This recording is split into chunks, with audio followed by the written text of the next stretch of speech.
been trying so hard to be good. No, you don't feel you need to. That one got out. No. Much like the Fanny. No.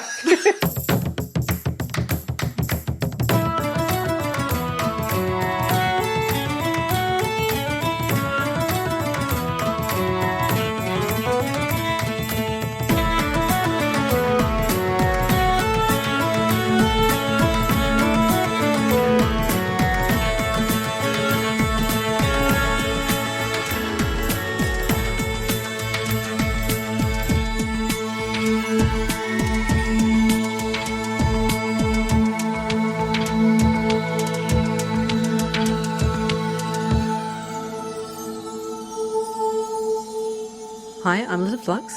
I'm Ben McKenzie. Welcome to Pratchett, the monthly Terry Pratchett Book Club podcast. Each month, we discuss one of Terry Pratchett's books or short stories with a special guest. This month, we're reading Snuff, or if Agatha Christie wrote it, why didn't they ask Willikens? And our guest is cosplayer and Terry Pratchett scholar Freyja Stokes. Welcome, Freyja. Hi, guys. Good to be here. Good to have you here. Every time Liz catches me off guard with that joke. I've not heard that one before. That was so good. I can't believe you had one when you were just telling us just before we started. I don't even have a joke for this episode. Well, I don't have a pun because it's such a long book and you can't encapsulate it and you don't want to diminish the seriousness of it. So That was very good. But look, before we get onto the book, let's talk to Freyja. Hello, Freyja. Welcome. Hello. Thank you. You are famously, this is how we met you, a Terry Pratchett scholar. You are one of a small select group of people who have given a scholarship to study the works of Terry Pratchett. Mm-hmm. How did that come about? So, kind of as a weird side thing, I used to know a couple of people who worked at the university it's run through, because Pratchett had a relationship with UniSA through the Vice-Chancellor, David. Lovely bloke. So they were talking about it, and because I've been a Pratchett fan since I could read effectively, my partner at the time was going, oh, hey, this might be right up your alley. I'm like, I haven't done, academic study since I graduated my grad dip. I don't think I'm what they're looking for. But I was encouraged by them and by my friends, and they're like, yeah, just, all right, fine. I love this stuff. I have some ideas about what it would be fun to do. I'll throw my hat in the ring. Why not? And then apparently I was what they were looking for, which was a bit of a shock. So that was incredibly cool. It was a convoluted process getting it all on the road because they were in the middle of changing semesters and changing how it was organized and a whole bunch of stuff. But yeah, I got thrown into, oh no, this is real now. So I owe quite a few people's encouragement, despite the fact that I still probably wasn't what they were technically looking for, but they ended up with a bit of a wild card by accident. I owe quite a few people thanks for encouraging me to just give it a shot, because why not? You know? Yeah. I mean, clearly were what they were looking for. It's not by accident. They chose you.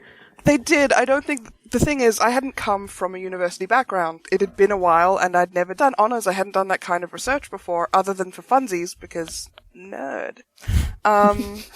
Can relate. So I came in with a lot of skills in some things that were really useful, but not a lot of the ones they were expecting. And that included not really understanding how the, logistics worked, or how the timelines were set up and what to expect. So it would be this constant tension of, oh, right, that's a thing I didn't even know to ask. And I got amazing help, to be perfectly clear. It was just one of those things that none of us were quite prepared for as we were going through, because most of these systems are set up for people who have done the thing you expect them to do first. Yeah. It's very doable, especially if you have amazing people helping you through. But I think I definitely caused a few headaches when I would just off the wall ask questions. They're like, what? But, you came out the other end of it. You finished a thesis. It's called The Turtle Moves, How Terry Pratchett's Discworld Does Vernacular Theory. Yeah. Which I don't think that wasn't your original topic that you were thinking of, was it? Not quite. My original pitch was specifically about small gods and how you can use them and the way they function in Discworld to look at things like internet culture, which is, and the way it's tied to digital folklore. But I found I kept having to spend more and more and more time justifying, explaining, and building the scaffolding for what I was trying to say Discworld did in that context. And ultimately, we sort of realized that in order to write the thing I'd started with, I had to write something else entirely. It's in there as an example still. It's one of the examples I pull on, but it led me down a completely different path, which happens with research. You know, you start out with an idea and then reality hits, and you can end up down any number of rabbit holes, and this is the one they ended up finding me in. Yeah. And if I asked you to very briefly pitch to our audience who may not be au fait with this sort of thing, what vernacular theory is, how would you explain it? Look, the shorthand, very impolitic version, which is probably not doing it justice, is to say it is basically an academic, slightly academic wanky term, and that's for a really normal thing that people just do. For a long time, there's been this idea in some circles that theory is this capital T theory thing, and you have Marxism and feminist theory and all these other things, and they are specific theories, and they largely exist in academia. It was an academic province. The idea that it was just something people do as a natural thing about being people was kind of harder to sell because it was a lot more fluid and fast changing, and it just seemed to be, it's not really theory, right? It's not the real thing. Vernacular theory is arguing, yes, it is. It is a difference not in type, but in expression, basically. In scope or scale or formality, but it is still essentially the same thing. It is going, hey, here's how I think stuff works and why I think that, and I am now going to apply this idea to see if I can understand stuff with it. Right. Which I think, if you've read even one Terry Pratchett book, you have already probably thinking of 6 different examples of how it's very apparent in the books. Yeah. Pratchett has a real knack for taking complex systems are a bastard to try and explain and to try and wrap your head around because they're super complex. And the simplification of a story and the narrative through line makes it a lot easier to go, that's the shape of a thing. I know how a story works. And I know how the people in this story work. And okay, maybe I don't have all the details of this big complex thing that it's trying to explain, but I've got enough to get an understanding. I can take that back and go, right, I do not like or understand economics, but I can take this bit and use it to understand that bit a bit better. Yeah. 100%. Well, I haven't read it yet, but I've got it now, so I'm going to read it. And it's on my list along with books of published academia about Pratchett. I think I've got one of them, actually. There's 2 or 3 that have been published. There's some really great ones. I've got a folder of the various research papers and stuff that I stumbled across along the way. Some of the stuff out there is so much fun to read. Some of it's impenetrable or infuriating because academia. I love it, but sometimes it's hard. And some of it's just an absolute delight or fascinating, Yeah. Yeah, it's Broadchurch. Well, I think we're probably going to find some good evidence of vernacular theory in this book. So we should probably start discussing it. Not that you need to bring your thesis to bear. You've finished that. You don't need to think about it today. I do not have a bad relationship with it. I'm still very fond of it.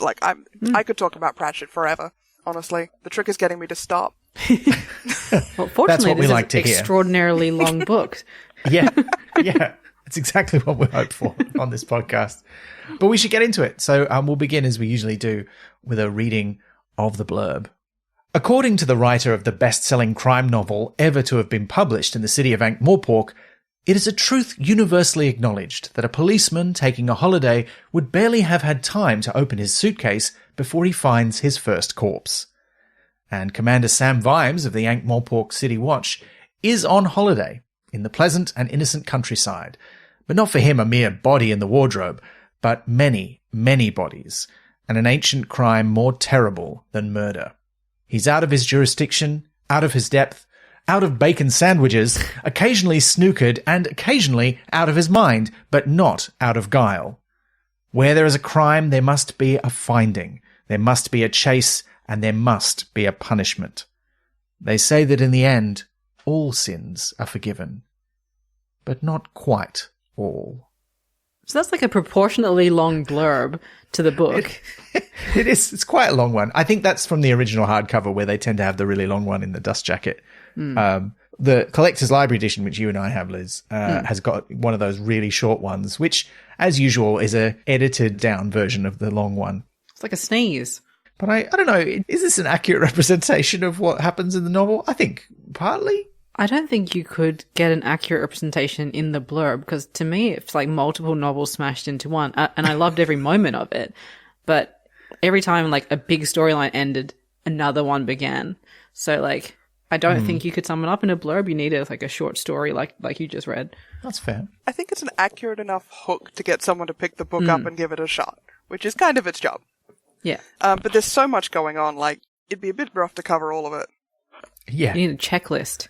I do want to ask though, like, because that blurb does sort of suggest a murder mystery, and I don't really look. I was thinking this as I was reading through it, and I don't know if it was my brain cheating because I've read it before, but it doesn't read to me like particularly a mystery. Like, there's not really, like, there's so many telegraphs of what has happened quite early on in the book that even though I hadn't read it for a long time and I didn't remember it super well, I kind of was like, oh yeah, that's what happened pretty quickly. But Liz, this was your first time reading it. Did you feel that way? I felt like part of it was because you told it to me as like it's kind of like an Agatha Christie book, and I was like, great, I'm going to go in there, and I'm like, no, that guy did it. Yep, and he did, and also that guy is responsible for this. Yep, and he did. It didn't like, it had the atmosphere in the country scenes, kind of a like a Miss Marple or Poirot, but it's not a genre book in that way. Like, it has the mood in snippets, and like the characters, like the pub and like the sinister this guy and that thing, like mystery elements for a mood. But the narrative, I think, like, it's pretty clear what's going on throughout, but that doesn't diminish the joy of reading it. Like, you want to see how things unfold. You want to see how these things connect together, like, and have them play out. So for me, I don't think it was a mystery, but you just want to see every step of the way, which he delivers in drops. I think it depends, honestly. Like, so I read this really cool thing about how Christie wrote her books, especially her mysteries, which is she'd write the book without any real plan, get to the end and go, right, who's the least likely person to have done it? It's now them, and now I have to go back and change it so it works, which is really fun. But it kind of reminds me in structure maybe a bit more of like Murder, She Wrote or Columbo. You either know what's going on, or at least the character in it might not know, or the character in it does but has to prove it first. Because they're from that tradition, but they're kind of doing it the other, like, back to front. Yeah. And I think actually in retrospect, you know, a lot of the Watch books are like that. Like, it's not really a mystery who the villain is. Like, we know who's shooting people in Men at Arms. I think the most mysterious one is probably Feet of Clay, because we don't really know what's going on. We know that there's something to do with golems, but we don't really know what or why at the start of the book.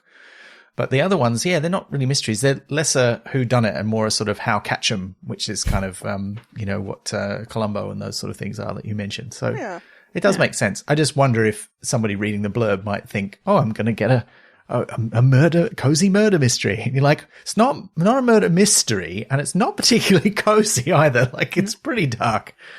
I offset it with listening to an audiobook of a Miss Fisher murder mystery. So, you know, that mess is covered for me. Yeah. Yes, GNU, Kerry Greenwood, sadly missed. But look, we should get into the plot now that we've made promises about what the plot contains. And I do like that it starts off really trying hard to mislead us into the idea that Vimes is being forced to retire, which is such a trope in police fiction that it kind of is almost believable for a second. But we never I don't know if we ever really believed it, did we? I thought he was getting arrested. And I was like, oh, that's excellent foreshadowing of what happened later when he, like, was almost arrested. So, oh, I see. Yeah. But no, he's just being forced to go on holiday, which to him is pretty much as bad as retirement, even though it's only for a couple of weeks. Although at some point someone's like, oh, you know, you got off lightly. Sybil was saying it should be a month because, of course, it's all Sybil's idea. Or is it? It is, but, you know, it just happens to align with the plans of other people. Yeah. We come back to Ankh-Morpork a little bit. We only get sort of little glimpses of most of the Watch. Like the other later Watch books, it's really mostly a Vimes family book, which I don't think anybody is worried about. But do we enjoy the bit at the start where we sort of see how the Watch is functioning now? Because it's many years after the previous Watch book. I think I found it difficult the first time I read it, but I don't know if I associate that with the beginning of the book or the fact that it then changed to something I wasn't expecting afterwards, or just the fact that the writing style was noticeably different. Particularly because I picked these books up when I was really young. I was like, but no, Vime's books go like this. Like, it's okay, he's left the city before, Freyja. It's like the special episodes that they do in the murder mystery TV shows. It's fine, but it did take me a minute to settle into it when I was new to it. I think the city made me a little nostalgic for the other books set in the city. Yeah. Even though I knew that's where it wasn't staying. I was comforted by the fact that he hates the country and is really uncomfortable there, and I felt very, very seen and validated by that. Because like all the noises are wrong, and he misses like the grime and the mucky stuff. Whereas like you're always told like go to the countryside, it's nice, you can breathe in some air, you can look at a duck, it's great. I'm like, I can look at a duck in the city, that's fine. But will the duck look also into you? This, yeah, I identify with that too. I grew up in the country, but you know, in a large country town, like not in a, well, I mean, I spent some time in a very small country town, but sort of in the middle of the town. But not so long ago, I visited some friends who live on a farm property, out past Dalesford in Victoria. And I remember, when we were trying to sleep there were all these noises in the night. It was like, I'm pretty sure I know what most of those noises are, but there's a lot of them. And it was weird. Are you like in that situation? I'm like, how many murderers are nearby? Like how like? Oh, none, no murders. But then I'm not a policeman, so it doesn't apply to me. I don't think I accidentally stepped in a podcast while I was in the country either, so got away with that. But the country in question is the Shires, which is this sort of, it's described as this sort of weird area that's kind of just far enough away from all of the kind of places that we know, like Ankh-Morpork and Quirm and a couple of the other city-states, that it's kind of left alone. But it also seems to be where most of the Ankh-Morpork nobility have their country houses. So it's like a plethora of Downton Abbeys, frankly, which was the thing it, of course, reminded me of. But the place itself is called Ramkin Hall, or Crundles is its nickname. What a great name for an old estate. And this is where they arrive. And yes, it's very upstairs, downstairs, Downton Abbey, with like meeting all of the staff. Although I was kind of disappointed we never really got to meet or know any of the staff at Crundles. They kind of show up in a couple of scenes and that's about it. It feels like they mostly exist for Vimes to wrestle with the internal struggle of classism and I'm not different than you, and Sybil telling him, you like demonstrably are, though it doesn't mean they're not worth anything, but like if you die it's a big deal for like multiple people, and if they die it's a big deal for their family. You are objectively different. And he's really struggling with that for a lot of the book. It gets a bit overshadowed by the other things he ends up dealing with, but it's a problem he struggled with a lot, and it really seems to get to him in the country because it's so much more obvious. It's like he can't hide from it anymore. And it makes him mad and uncomfortable. Yeah, he really does struggle with it. I think Sybil sums it up. What does she say? You are mistaking value for worth, I think, when she's telling him that, his ideas about that maid matters as much as me. She's like, look, I understand what you're trying to say, but that's nonsense. Yeah. Which is, I mean, pretty rough, but also she's not wrong in some respects, which is complicated sort of tackling of that idea, which I think was good. But yeah, confronting. And he spends a lot of time confused about who he is at the start of the book. So I think in Ankh-Morpork, he doesn't really have to face that because, they've got rid of most of the servants at the residence in Ankh-Morpork. But you can't do that at a big country estate that has farms and lands and stuff. Like, it has to be looked after. And so there's this massive staff doing exactly that. And he's confronted with, oh yeah, all these people work for me. And, he has a whole discussion with Willikens, who comes along, of course, the butler, who we'll talk a lot about, I'm sure. Who kind of says, well, they don't know what to make of you because you're trying to be friends with them. You're trying to be one of the people. And they're like, are you a man or a master? What's your deal? And he's very confused about that as well. Yeah. Yeah, it all starts most strongly with the hot penny thing, right? Yes. Yeah. Which comes back later as well, because you see the multi-generational impact of like having a coin tossed out the window by a drunk lord. Yeah. For opening the gate.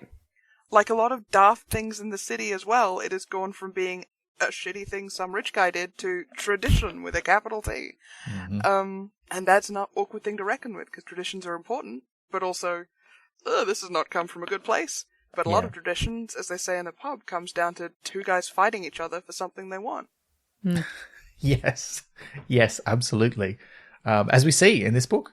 I think the other interesting thing about that is that Vimes seems so baffled by it, but it's not until a little bit into the book where he goes, oh, but, Willikens is explaining how this works out in the country, and actually it's the same in the city, like they are proud of, like, I think the line is something along the lines of, it's embarrassing to have an alcoholic for a grandfather, but you have your great, great, great uncle who, like, was famously an incredible drinker. That's a whole different story. Mm-hmm.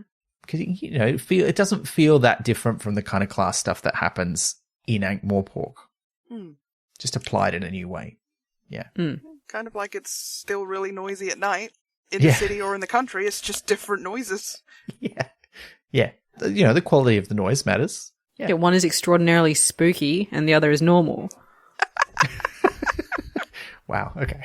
Don't write letters to us about that, folks. Yeah, sorry, the country. So sorry.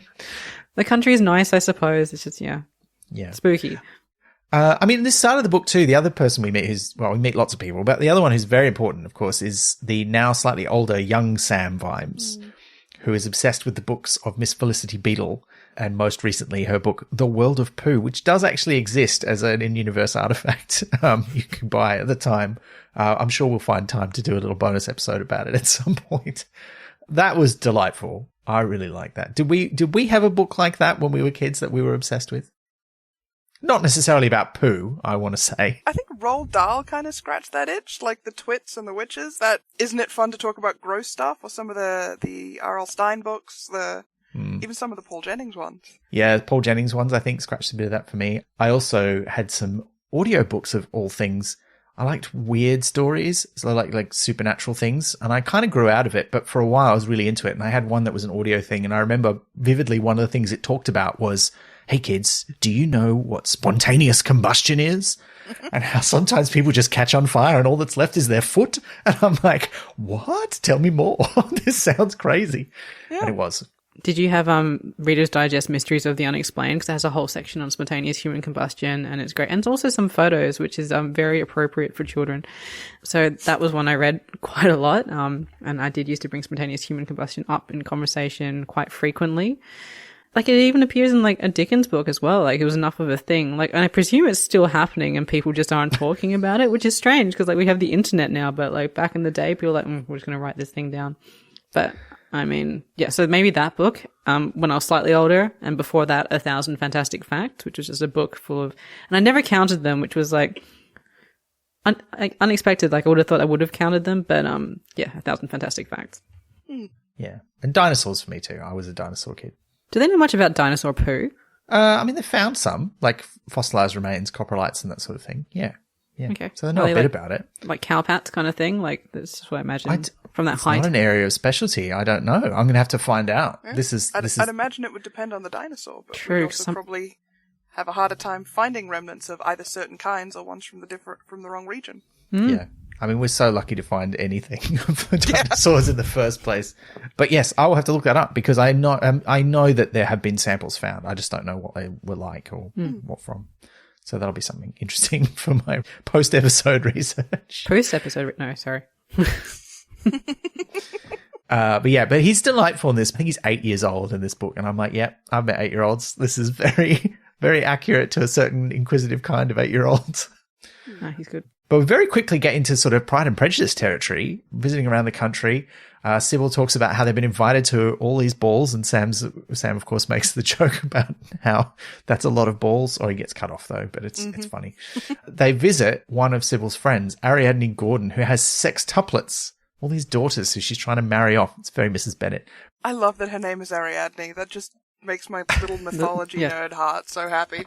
Oh, it's delightful. Is it also like a nod to Agatha Christie as well? Because like her in-world character that's her is Ariadne Oliver. So it like kind of feels like a little bit of a nod to her too. I would say that's not going to be an accident. Knowing Terry Pratchett. Serving two purposes. We love that. Yeah. But that's a great scene where he talks to them all. And I'm not going to mention every little scene because we're going to run out of time. But this one does come back later. So I think it's worth mentioning because he really gives advice to all these women. He's like, why are you just trying to find some idiot of a husband out here? Like, make something of yourself and then you'll find a good husband if you still want one. But you'll have made something of yourself along the way. Maybe you won't need one. And you're like, that's good advice. That's smart. And some good weaponizing of her own husband by Sybil, who, like, because he feels like he's working against her, but really she's brought him there to do exactly that. And both, like, her and Ariadne are like, yes, get them. Good. Get these kids out of my house. Yeah. Except for the one who's already out of the house. Arguably, it's also one of the other nods where you see Pratchett putting potentially just a little bit of queerness in the background. Because it's there. You have the sister who became a lumberjack. I don't know if that's a Monty Python reference, but it is very funny. And the spinster who comes to dinner later with her companion, who definitely likes to wear men's shirts. And it's just a little bit in the background. You could ignore it if you really wanted to, but it feels like there's, especially in some of the later books, that it's just there. Yeah. Just so you know, it's there. It's been there the whole time. Yeah. It's similar to in Unseen Academicals, where they talk about some of the, former faculty, and Ponder mentions something, and then Ridcully goes off remembering all these different teachers that he had who were clearly queer in one way or another. And in this one, we have the Colonel later on. We sort of get his internal monologue, and he's thinking about the spinster couple, and is going, well, if they want to do that, it's their own business. You know, people used to do weird things when I was in the army, and you're like, this is great. Yeah. But I think, the other thing that happens in that scene is towards the end of it, when Sybil's sort of revealing that, yes, you did exactly what I brought you here to do, to tell the young daughter who wants to be a writer, don't just write Pride and Prejudice kind of stuff. Like, people like a good crime mystery, don't they? Very suggestive. She also worries at that point how much you're married to the job. She doesn't use those exact words, but she's sort of like, it's really in you and you can't seem to escape from it, even when we're on holiday. And I think that's a legit fear that she has. It's not what he does, it's what he is. Yeah, totally. One of the other things he does is have a wander around, sometimes with Willikens along to keep an eye on things, make sure he doesn't get into any trouble. Because as we find out in this book, as has been previously hinted, but really goes hard in this one, Willikens used to be basically a Peaky Blinder. Like he was a real street tough. He's probably killed a bunch of people. We're not really sure. And now he's become a gentleman's gentleman. He reminded me a lot of Sean Pertwee's version of Alfred from the Gotham TV show, who's just a real hard man who now just happens to be a butler to a rich family. Yeah. So good stuff there. But anyway, so he wanders around. And he just gets this feeling in his bones. At the start, he's not really sure why, but he just feels like something's not right around here. Something's gone wrong. This kind of all comes to a head when he visits a couple of times the local pub that's on his land, which is called the Goblin's Head. And actually, kind of disturbingly, as we come to understand it, has an actual goblin's head on the premises. He has a bit of a banter with the publican Jiminy, who comes back into the plot later, but also meets the local blacksmith, who's a real kind of socialist guy, and is like, I did not like you because you are the knob of knobs around here, and I'm going to push things with you. I want to fight you. But he's not good at fighting. Like, you can't, like, why would he assume that he's good at fighting when, has he ever been in a fight? Or, because later on he seems okay at fighting. He learns a lesson from this. I'd assume he knows how to throw a haymaker. He's a big, strong guy who probably either starts or settles a lot of fights in the town, but Vimes fights fucking dirty, and he's not used to that. Yeah, and this was something else that I sort of struggled with a little in this book. Like, I really enjoyed it. I want to make that clear, but there are a couple of things where I was like, I kind of feel like this was, I understand this is coming at the end of our time with Vimes. So he is, he's risen in rank, he's risen in experience, but he's not really challenged very much. There's no point in this fight with Jethro the blacksmith where I thought he's going to lose this. Yeah. He's in charge the whole time. And for most of the book, he's really in charge of what's going on. At no point has he not got the upper hand, even when he's caught off guard. A little bit of that comes back in the big action sequence towards the end. But otherwise, he's just a super competent protagonist who's never really in any, I wouldn't say he's not in peril, but he's always in charge. And I think I wanted a bit more feeling of danger for him. I think in that sense, for me, it feels a lot less like a Watch story and more like the Industrial Revolution stories. It is about specific societal changes happening. And yeah, for the most part, that happens in the city and or with Moist. But this one's happening with Vimes. It's the goblins. That is that's a major change that ties into the later Industrial Revolution stuff. And it is directly going, hey, slavery? That? Bad. I don't feel like we should have to explain this again, but here we are. In the sense of, the Watch books tend to put Vimes a bit through the ringer, even as he gets more competent and with more skills behind him later. This feels more like, okay, we've got some problems to solve, but the point is getting things as a societal change organized, which Vimes is important to, but honestly, a lot of it is done by Sybil. Yeah. Yeah, certainly the big important thing. And in the space of about 10 pages. Yeah. Yeah, she really, once she's like, this needs doing, it gets done. Like, you've got to respect that. Vimes may be hyper-competent, but he does not have her address book. True. True. But anyway, he does win this fight against Jethro, the blacksmith, and he manages to best him in a way that won't humiliate him too much. And there's this sort of constant sort of whispering into his ear, listen, mate, you don't want to do this. Okay, we're doing this, but when I beat you, you got to lie down, like kind of thing. And eventually, with a bit of help from Willikens, like saying, you got to trust this guy, otherwise I might kill you. It's basically 90% of his role in the book is to be like, Vimes won't do this, but I bloody will. And you're like, okay, all right. It feels like slightly cheaty, but I'll run with it. It's okay. He's like Giles as Ripper. Yes. You know who else it feels like? From Unseen Academicals, the fashionista, queer-coded, not dwarf. I've forgotten his name. Lady Shan and what's his name? Pepe. Thank you. Oh my god.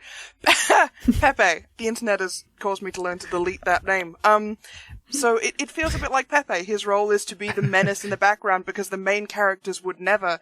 If they would, they couldn't be the main characters anymore. But that doesn't mean I'm bound by those rules. So they clean up the mess that to be the good guy the main character can't do, to a certain extent. Because both times they're dealing with the bastard who doesn't know when to stay down. Yeah. But yeah, Willikens convinces Jethro to trust Vimes. And he's like, okay, something is going on. If you're really trustworthy, meet me in this secluded spot at midnight and I'll tell you about it, which is such a classic. I love it. And then I'll fuck off and disappear for the rest of the book until like the very end. Like, well, to be fair, he doesn't. It's do not that his on choice, purpose. but like I was like, he better be coming back. Like, I love the extent to which I think as a character moment that speaks to the fact that Jethro is not a plotter, he's not a schemer, there is no second face, everything is what you see is what you get, the rage is what you see is what you get, the plan is just, well, this seems like a good idea, Yeah. Oh, there's more to it? Oh, like he's used to big movements all where you can see him, and there is nothing else. Everyone else in this story is scheming and trying to do something and being clever, and he is just straight up and down. That's what you're getting. Well, he's a blacksmith. Like. He's used to just hammering things into shape. Yeah. Sometimes people. Yeah, exactly. Midnight on the Spooky Hill. Like, come on, though. Yeah. Come on. Oh, and the backstory for that hill is so great because, like, when they're walking around earlier, you know, we start to learn about the history of the Ramkin family and all of the weird people in it. There's so many good things. There's the like apple orchard where there's the sort of weird mix between Isaac Newton's different theories and the apple that floats up in the air and all that But stuff. only at the one tree. And then there's the hill, Hangman's Hill, so called because there's a gibbet on it, which wasn't much of a hill, but got built up into one in a very sort of the Englishman who went up a hill and came down a mountain kind of fashion. Yeah, just lots of great stuff about the Ramkin family being weirdos. But smart weirdos. They're smart weirdos. They're my kind of weirdos. No, they're rich. That means they're not weird. They're eccentric. That's true. That's true. And by and large, good for other people. Like, I like that none of them are like absolute tyrants. Like, there's no...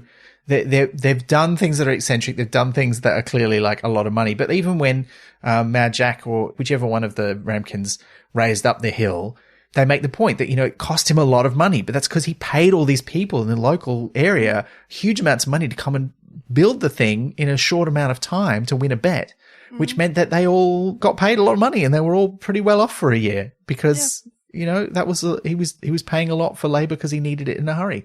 And that's cool. Okay. Great. What was the bet like? And he won like some brandy, which he then immediately drank. He drank it. Yeah, he in bet one that he go. could see the smoke of Ankh-Morpork from the top of the hill, and it was about 30 feet too short. Yeah, so he had it raised up by 30 feet. Just great stuff. And that's where Vimes goes. Before he gets there, though, or around this time in the book, this is where it's interesting because we rarely get many scenes outside the point of view of the main protagonist characters in Pratchett's books. But we get a couple in this one that are quite telling. And one of them is the Colonel that I alluded to earlier, Colonel Makepeace, who's a lovely old duffer who used to be in the army, right? He's quite a nice character. I kind of like him a lot. But he's sitting there and we just get his thoughts process as his wife and the other magistrates of the local town basically shit talk Vimes and go, he's poking into our business. We should ruin his life. And he's sitting there going, this is unacceptable. All of you are terrible people. There's that bit where he talks about, I can't remember if it's some sort of priest who's like, why is he here? And he's like, oh, there must be some nonsense about a woman. But why would that drive you to the country out of the city? And he goes and looks into it and he's like, oh yeah, it was a very young woman. I'm not shaking your hand anymore. You're awful. So there's sort of the underbelly of the landed gentry exposed through this one character who's not a part of that, who's lived a fairly honorable life and has pretty broad outlook on what's acceptable from other people, but has got a really nasty wife who's a part of what horribleness has gone on here. Yeah. It takes him deciding to start paying attention and deciding it's worth doing something, despite the social pressure to stay ignorant and stay out of it. Which is a big theme of the book. It's like there's a handful of proper villains, but the largest problem is that a lot of people are willing to sit by and let it happen and not interrogate social norms. So and that's one of the most solid threads through the book for me. Yeah, absolutely.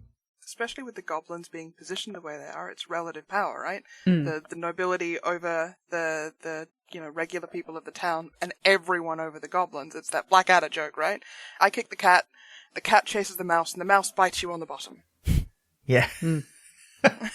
Yep, that pretty much sums it up.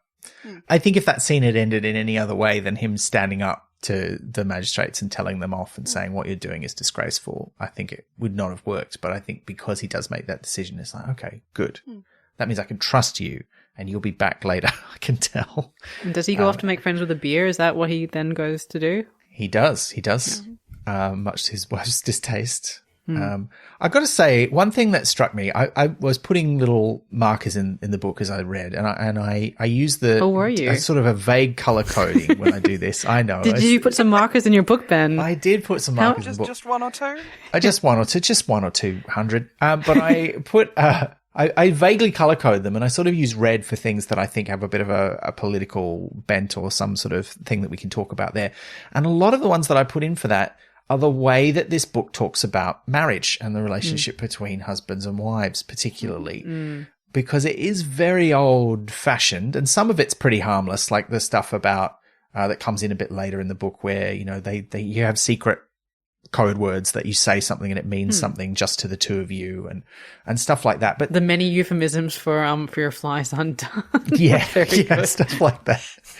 But then there's also stuff that's, it's about like, oh, there's some secret magic not known to husbands, which means wives can do this, or, yes, the wife's very traditional. She wants the husband to own things, but she's going to have the last word on everything. And you're like, it's not, none of it's too awful, but it does, I don't know, it did. I think there's a lot of that in the way that Vimes and Sybil's relationship is written that kind of rubs up against the great parts of their relationship in a way that I find a little bit weird to deal with. I don't know. I think the thing is, one, it is pretty traditional, and it's how a lot of people see things now, which I'm never going to understand, but then I don't have to. And Sybil and Vimes have the benefit of it being a dynamic that seems to really work for them, which should really be all that matters for them personally. It clearly doesn't work for everyone, like the guy who tells his wife effectively to sod off.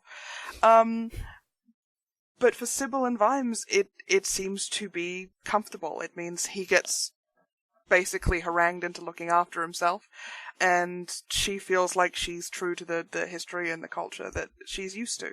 And for them, it seems to work. Sometimes that traditional sort of stodgy dynamics are what makes certain people happy. And you know what? If everyone's happy and looked after, so be it. That's all that matters at the end of the day. That's fair. That's a fair comment. Are there any non-stodgy marriages that we can think of through the books, though? Because, as in, not stodgy, but where the wife's like, you will eat this thing and you'll do this, whether or not it works for them. It does, even that vampire couple, she's sort of pushing the narrative along, and he's going along to please her. It's kind of like the ball and chain is the vibe of all the actual marriages. Angua and Carrot don't have that at all. So it's not that all relationships are portrayed in that way, but all marriages seem to be, from the top of my head. It feels like the main difference here is whether or not that is portrayed as a good thing or a bad thing, because it either does or doesn't work for the people in it. But then Angua and Carrot, from memory, aren't married. Yeah, so... and most of the couples, like Moist and Spike, who seem to be really happy with how things work, from memory, they're very rarely also married, but they also seem to be the kind of couple where marriage isn't the important thing. They know what they are to each other. That works. That's fine. Whether or not we sign the paper isn't the point, because that's how they work. Whereas that is never an option for Sybil. Like, Sybil needs to be married and continue her family line, because for all of her very modern views and very progressive politics compared to a lot of the aristocracy of Ankh-Morpork, she's still very traditional. Although she was apparently fairly content to never have that if she didn't find the right person. Given that she, hadn't gone desperately searching for one, and was quite happily looking after her dragons. And then this stray feral human turns up on her doorstep needing a good feed. It's a great way to put it. Yes, absolutely. Another one of the dragons in human form. Oh, honey. Have you got mange?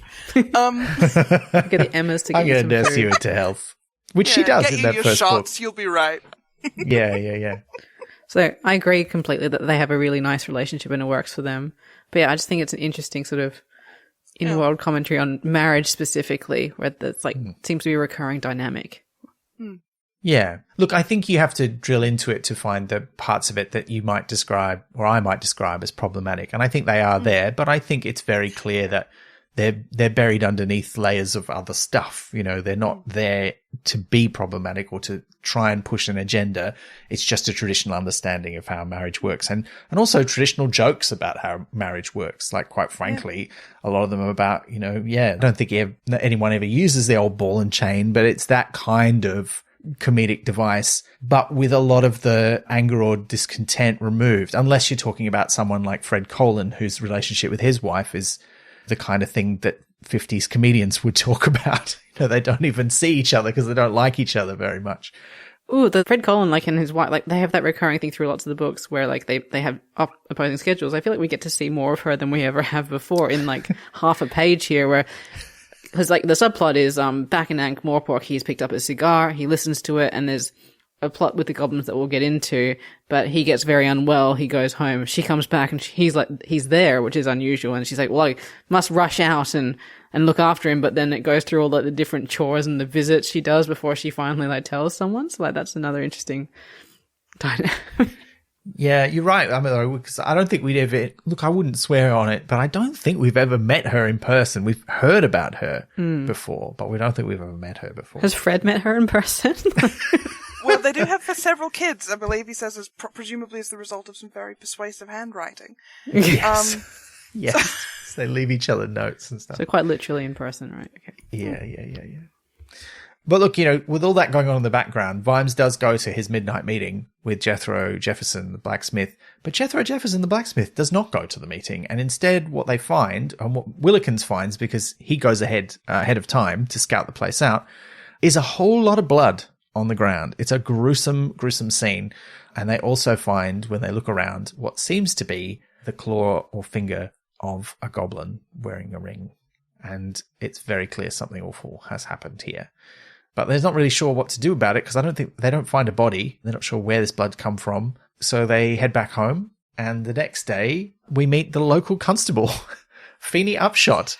Oh. What a delightful, well, mostly delightful, with some maybe problematic aspects to his background. But, we'll get into that. But he's a delightful character. I thought I was going to hate him, and then I absolutely loved him by the end. Yeah.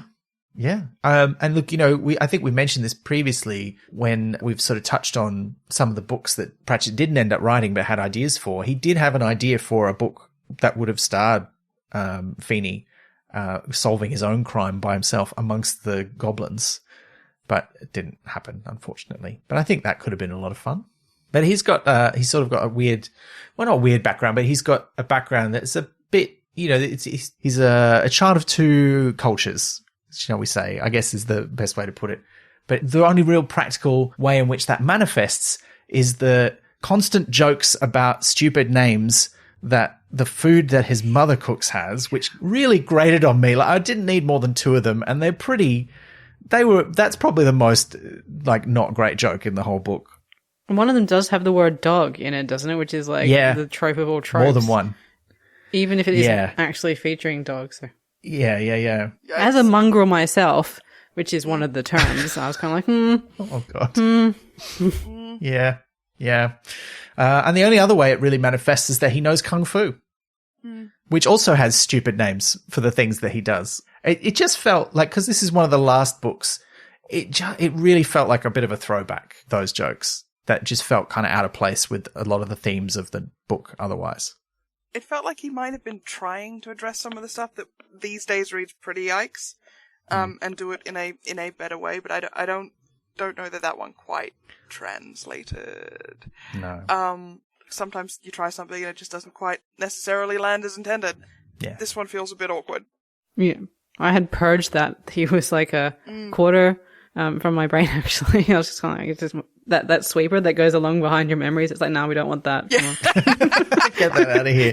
Yeah. I think that sweeper's called vodka, isn't it? Sometimes, or brandy, as might be more appropriate to this book. But yeah, look, I think otherwise though, Feeney's a lovely character who's just trying to do his best, you know? He's trying to be a policeman in a place where there's not really a great tradition of what a policeman is. He's inherited the job from his own dad, who kind of passed away because a thing that happened that we'll reveal when it is appropriate to the plot really broke him, as how they describe it. And there's a few characters who are affected in that way by what happened. But again, you know, they didn't do anything about it at the time, which is again a big theme of the book. Yeah, but he's not doing a great job because he kind of just does what the magistrates tell him. And this really rubs Vimes the wrong way because he's like, your master is not these magistrates. Your master, if you're a policeman, is the law, because he's sent to Ramkin Hall to arrest Vimes on suspicion of having murdered Jethro Jefferson, because everyone saw him have this fight. He was overheard arranging to meet him at midnight. And then there's a whole bunch of blood on the hill. So circumstantially, sure. But Vimes is like, you realize this is stupid. I have alibis. I have witnesses. There's no evidence directly linking me to this. Why would I do it and leave blood everywhere? You've got to say for Feeney, after Vimes almost effortlessly managing to down Jethro, I do appreciate that Feeney manages to lay Vimes out on his first attempt to get Feeney down. He does still manage to do it the second time around, but I think Feeney's the only character that really actually manages to flatten and genuinely challenge Vimes that way. Yeah. You know, aside from the guy who keeps having knives, but that's... That's true. That's true. Which is a thing about his adversaries, you know, like Carcer is the same. He's just got another knife. Something about knives. Yeah. Does Feeney ever use his like really large pig at any point? Because I was like, I can't wait to see this pig like get off leash and do something. And then they have that crowd scene later. I'm like, the pig's going to do something. And it's like, no pig revenge, which was, I did like that touch, but yeah, the pig was not plot relevant. Just a bit of nice color. To say this is a country police lockup. We don't keep anything in here usually except for a really big, slightly feral pig. He was like, but it keeps the place safe and stuff. It was like Chekhov's pig, but then like it didn't go off. Yeah, that was a little disappointing, but you know, that's okay. Were there a lot of Chekhov's things? I think there were a few in this book. Yeah. But anyway, Vimes convinces him this is not the way. There's a lot of back and forth. He meets Feeney's mum, who is very deferential to someone she knows is a duke, and goes a little bit spare. I can't believe you're supposed to be locked up in my son's lockup. This isn't okay.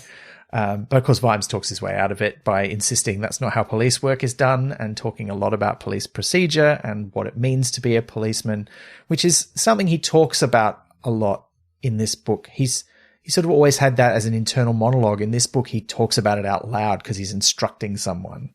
And his internal monologue has a +1 for like a lot of this book too. Yes, that's true, because the summoning dark is still there and has quite a presence in this book. But this leads him to go, right, we're going to go and find out what happened. So they go back to the scene of the crime and meet some goblins. Well, actually, they meet a goblin before they go. They meet the local goblin, Stinky, because there's a clan of goblins that live in this area underground.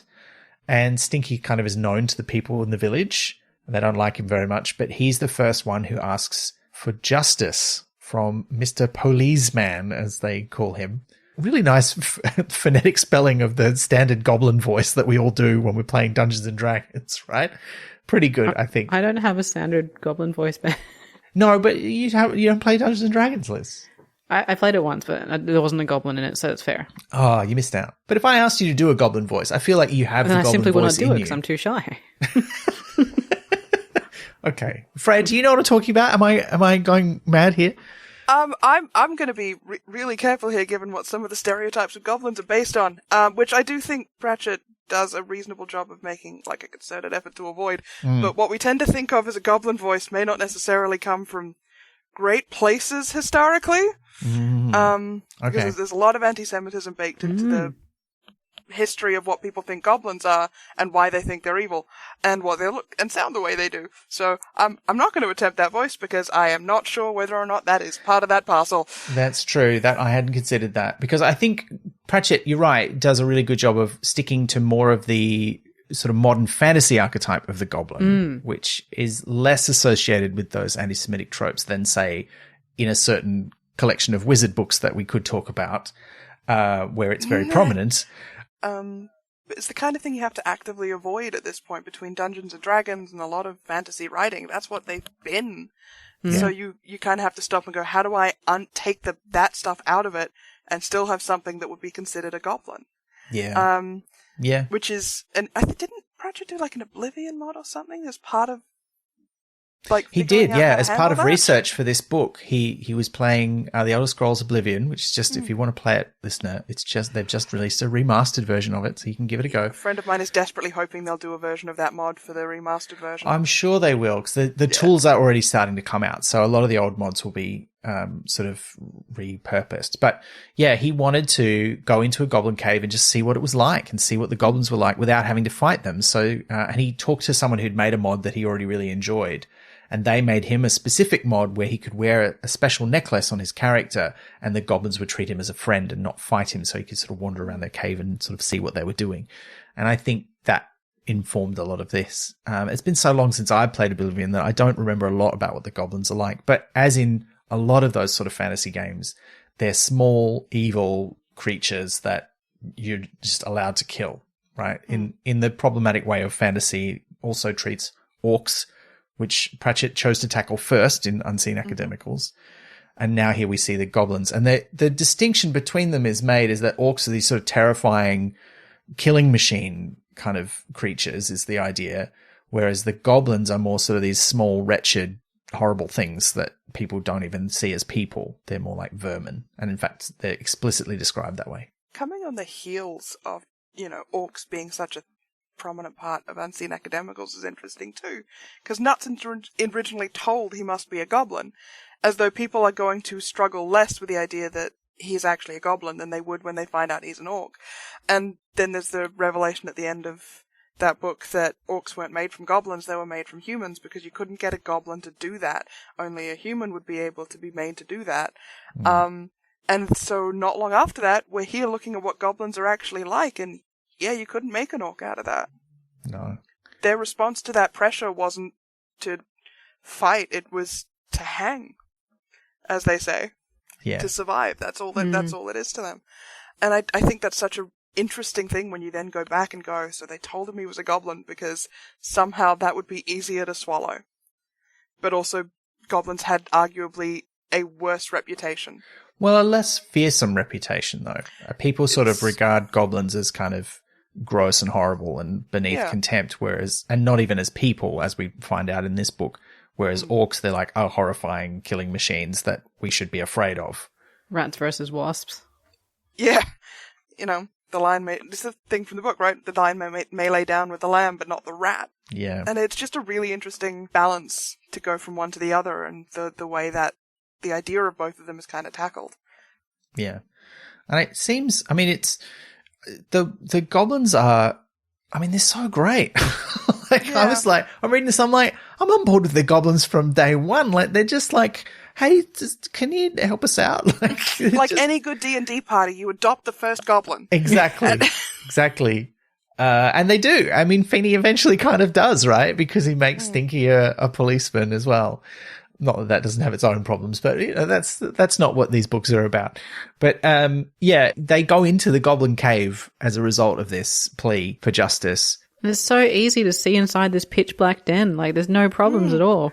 Well, yeah, weird that, isn't it? It turns out it's just Vimes that has that ability because the Summoning Dark can see in the dark for him and also translate goblin language, which is, I like that we find that out like halfway through, that Fanny's like, so how do you know what they're saying? It all sounds like weird.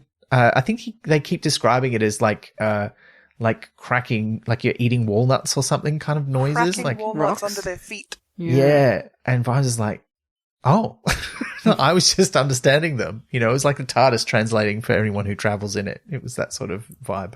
Babelfish. Yes. But they talk with the goblins. They get shown the body of this goblin woman who they discover is the victim of this murder. And they want justice for this. They want, something to be done about this. And Vimes sort of does his policeman stuff. Like he's like, look, that means I need to look around your cave and make sure that, Jethro's not here. And they find out a few things. First of all, they find out that, as was described in a book that Veterinaria is reading, because he's reading about goblins, just coincidentally at the start of the book, that the goblins have a tradition they call. Now, how would you pronounce this word? Ungu? Is that how Ungu you would is say how it? I was saying it in my mind. Yeah, it's kind of both described as a religion and not a religion, but sort of a religious practice. And in fact, the bit that's written about it from Pastor Oates, who has a lovely sort of not in here but mentioned cameo, is that they have like a sort of an observed version of it, because basically it's the idea that all of the bits of your body, all the secretions that come out of it are still part of you, and you need to collect them to take them with you into the afterlife, or you're not going to be whole. But that would be crazy if you did that for everything. It would be really, really difficult. So they have like an official observed version where they just do certain things that are more easy to collect, which include, I think, was it snot, nail clippings, and I forget what the other one is. But they make these pots to store them in, and they have big ones that they hide away from everybody, and they have little ones that they carry around with them on the daily. But they make them, and they're these exquisite works of art made out of any old rubbish they can find, which the goblins themselves, when asked about it, don't seem to be able to explain how they do it. They just sort of do it instinctively and make these incredible things, which is a kind of I don't know where that comes from. It's not from any goblin folklore that I'm familiar with. I remember the first time I read this book, I was reading a completely different book, had been written, I think, earlier than this, that actually, I wish I could remember what it was, because it's been driving me crazy for years. But it does have this race that creates this thing that no one else can figure out how they make, so people keep stealing it to make things like decorative armor and stuff, but it causes problems in the plot down the line. And I only vaguely remember it because of how long ago it was and how I am now old, apparently. But I have seen that turn up in a story at least once before. I don't know if the two of them are related or if they were drawing on the same like origin point, or if they just happen to have the same idea. But it is a really sort of not one I've come across often, which is why it's stuck in my head this long. So if listeners, you know what this is, like, please, like, send us a message or an email. Oh my god, please. Yeah, please do. I've been dying to re-find this book for so long. Well, I mean, part of the issue, right, is that goblin as a concept was not ever historically, like when the term was invented, didn't mean a specific kind of creature. It was kind of a catch-all term for small impy things that would get you, you know. And so it's relatively modern that we developed it into this idea of a very specific kind of creature, small, green, big ears, some of the things that are very anti-Semitic, but also some specific things that are less so, just sort of a bit weird. And you do see in some of the modern versions of what that's become, this idea of being craft inclined in one way or another. Like in, say, World of Warcraft, the goblins are like, they make all weird kind of, it's more than gnomes, but the goblins do as well. They make kind of weird mechanical devices and airships and stuff like that some of the other species can't figure out. And so it's mixed in there, but this kind of making exquisite works of art kind of stuff is a bit different. And look, I don't know, it might come from somewhere not great as well, like a lot of the stuff in fantasy does. But this version of it is quite lovely, I think. Pratchett had a thing about what makes us human as stories. Although we now do know there are other species that we can be pretty sure do tell stories of some kind, which I think is absolutely wonderful. I love that. I love the idea of crafting as someone who crafts, shockingly, crafting being a part of how you recognize a sentient living creature who deserves respect and care. It's not that creatures that don't deserve respect, but like, how the hell are you not treating something that can craft, frankly, better than you can? How are you not treating something that is making pots? One of the earliest things we have as a record of humans and human-like creatures. How are you not treating that like a human? What on earth are you doing to try and convince yourself that someone who is making things that are quintessentially tied to what we understand of ourselves as a species, how do you not see that as a person? There's little hints like, we know that terrible crimes have been laid at the feet of goblins in the past. And this seems to be another kind of allusion back to the time of orcs and goblins and dark lords everywhere when they raised horrible armies and did horrible things.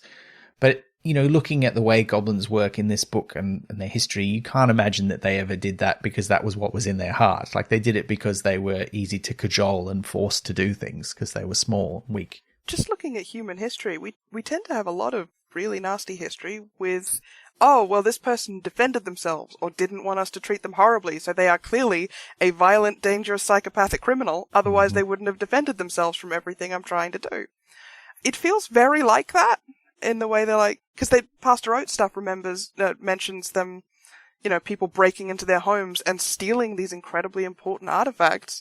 So yeah, there's been some bloodshed. Because if someone's breaking into your house and stealing your religious items, you might maybe be scared or desperate enough to try and do something about it. Yeah. But, you know, clearly that makes the goblins violent because the people were just happened to be there. The full historical and cultural context is important to understand, you know, what has happened and why. Yeah. And who is recording history. Yes, Yeah. who tells those stories. Yeah, absolutely. But look, in the cave, as well as sort of reinforcing the need for justice, getting a bit more of information about the crime and getting angrier because it's a young goblin woman who's been murdered, we also find out a couple of other things, one of which is that 3 years ago, a bunch of other goblins were taken out of the hill on the orders of the local magistrates, and everyone was ordered to sort of turn a blind eye to this, including Feeney's dad, who this has really affected him deeply. He felt really remorseful about it afterwards because he did what he was told but felt awful about it. Basically died of shame, didn't he? Yeah, more or less, yeah.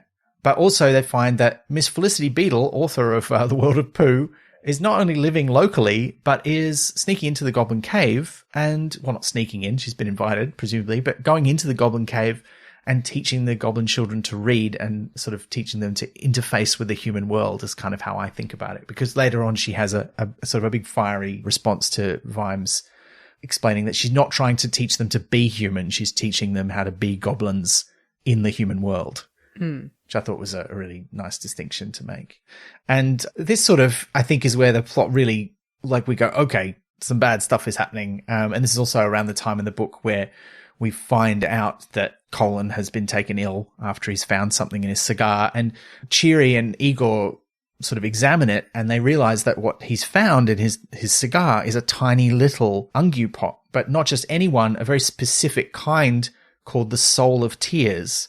And the story of that sort of comes out over the course of the book. But the basic version of it that we get is that sometimes the goblins are forced into horrible, horrible poverty and scarcity of resources.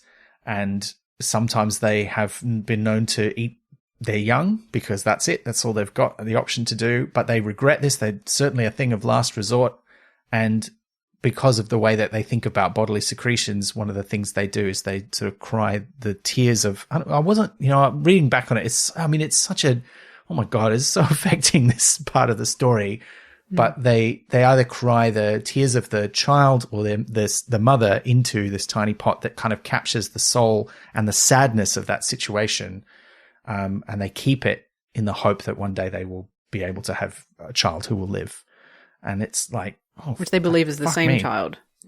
Yeah, like reborn, which is fuck. Like that's what else do you say about that? It's horrendous, but in a real sort of tugging your heart. And in fact, in the Watch House, they have a big discussion about it because A.E. Pessimal, who comes back in this book, love A.E. Pessimal, sort of thinks about it in very practical terms. He's like, if you haven't got enough food for everyone to live, what are you going to do? You can let the mother die, then the baby's going to die anyway. And so he's very practical about it, and everyone else is like, but that's horrible. And they're like, yeah, well, you haven't been in that situation. So it's kind of full on, but also heartbreaking at the same time. It hurts all the worse for knowing that echoes some real world stuff as well. That's not just a piece of fantasy. That's genuinely horrifying, and it puts it right in the reader's lap, where you can't really ignore it. Mm. And, what we were saying earlier about the way people talk about other cultures and who gets to write those stories, that kind of thing has been used as evidence to sort of write off entire cultures as like, quote unquote savages or barbarians or awful people, when of course there's no recorded culture where that is ever anything except a dire last resort kind of thing that you might do, and nobody's happy about it. Everybody's upset about that kind of thing. Yeah. But the fact gets extracted and used on its own to sort of discredit a culture, and it's horrible stuff. And that's clearly what's happened to the goblins to an extent as well. But look, the plot keeps going after this enormous revelation. Oh boy, does it. In the first 5 pages? No, we're a fair way through. We have some more sort of Pride and Prejudice style scenes. There's a dinner at Ramkin Hall where Vimes managed to sort of ruffle a few more feathers. And then he goes to visit Miss Felicity Beedle to learn more about goblins. And this is where he meets Tears of the Mushroom. We haven't mentioned this yet, but the goblins have fantastic names. Oh, absolutely. They're so good. There's sort of a variation of, you see this I don't know if this is meant to be a riff on some kind of Native American cultures where there's the idea of a deed name, where you get a name that represents something that you've done or some achievement that you have. And again, I've only experienced that kind of secondhand through, white man's writings. So I don't know how accurate an impression that is, but the goblins don't have quite that, but they do have these names that are very poetic descriptions of things in their environment. Like Tears of the Mushroom. There's so many. I read it as a way to show that they see the world in a different way, and that they have perception that sort of goes into the liminal spaces. So it was just to show they're not human analogues, but they're looking from somewhere else. Yeah, but there's some great ones. There's also Shine of the Rainbow comes in later. She's the one who takes the shine to Nobby towards the end of the book. There's Sound of the Rain on Hard Ground. I think that's the old guy who's the head of the goblins in the cave. There's The Pleasant Contrast of the Orange and Yellow Petals in the Flower of the Gorse. Just really beautiful stuff. There's such good names. But Tears of the Mushroom is this young goblin woman who's being taught by Felicity Beedle as she, sort of viciously defends to Vimes. I'm not teaching her to be human. I'm teaching her how to, interact with humans. And so she's learned to speak human language, Morporkian, which is, the Discworld version of English. And she's also learned, to everyone's surprise, to play the harp incredibly beautifully, which becomes an important plot point later on. And which the murdered goblin could also do to the same level, apparently, because it's a way of showing the depth of the crime, which we didn't really necessarily need, but it was just everyone is so enraptured by this music that Tears of the Mushroom plays, and then they throw in the fact that the one who was thrown away basically just to harvest her blood to frame Vimes had a whole life, had a community that loved her, and had learned this skill, who could play just as well as this person, and was just thrown away. So way of characterizing a character we actually never meet in life. Yeah. It is used in the plot to sort of really push home the idea that, no, these goblins are people like you and me. But there's a way in which you could argue it's trying to have its cake and eat it too, the book, because it's the goblins are people because of their own culture. But the thing that really convinces everyone, of course, is that they do something that's recognizably beautiful to the mainstream culture. And there is some explicit talk about assimilation in this book. Angua later on sort of talks about how there's a great big melting pot, and what happens is it melts all of us until we're all human, which I thought was quite an insightful comment. One of my other favorite authors is Sherry Tepper, and she has a series called The Hobbsland Gods. I don't know if that rings a bell.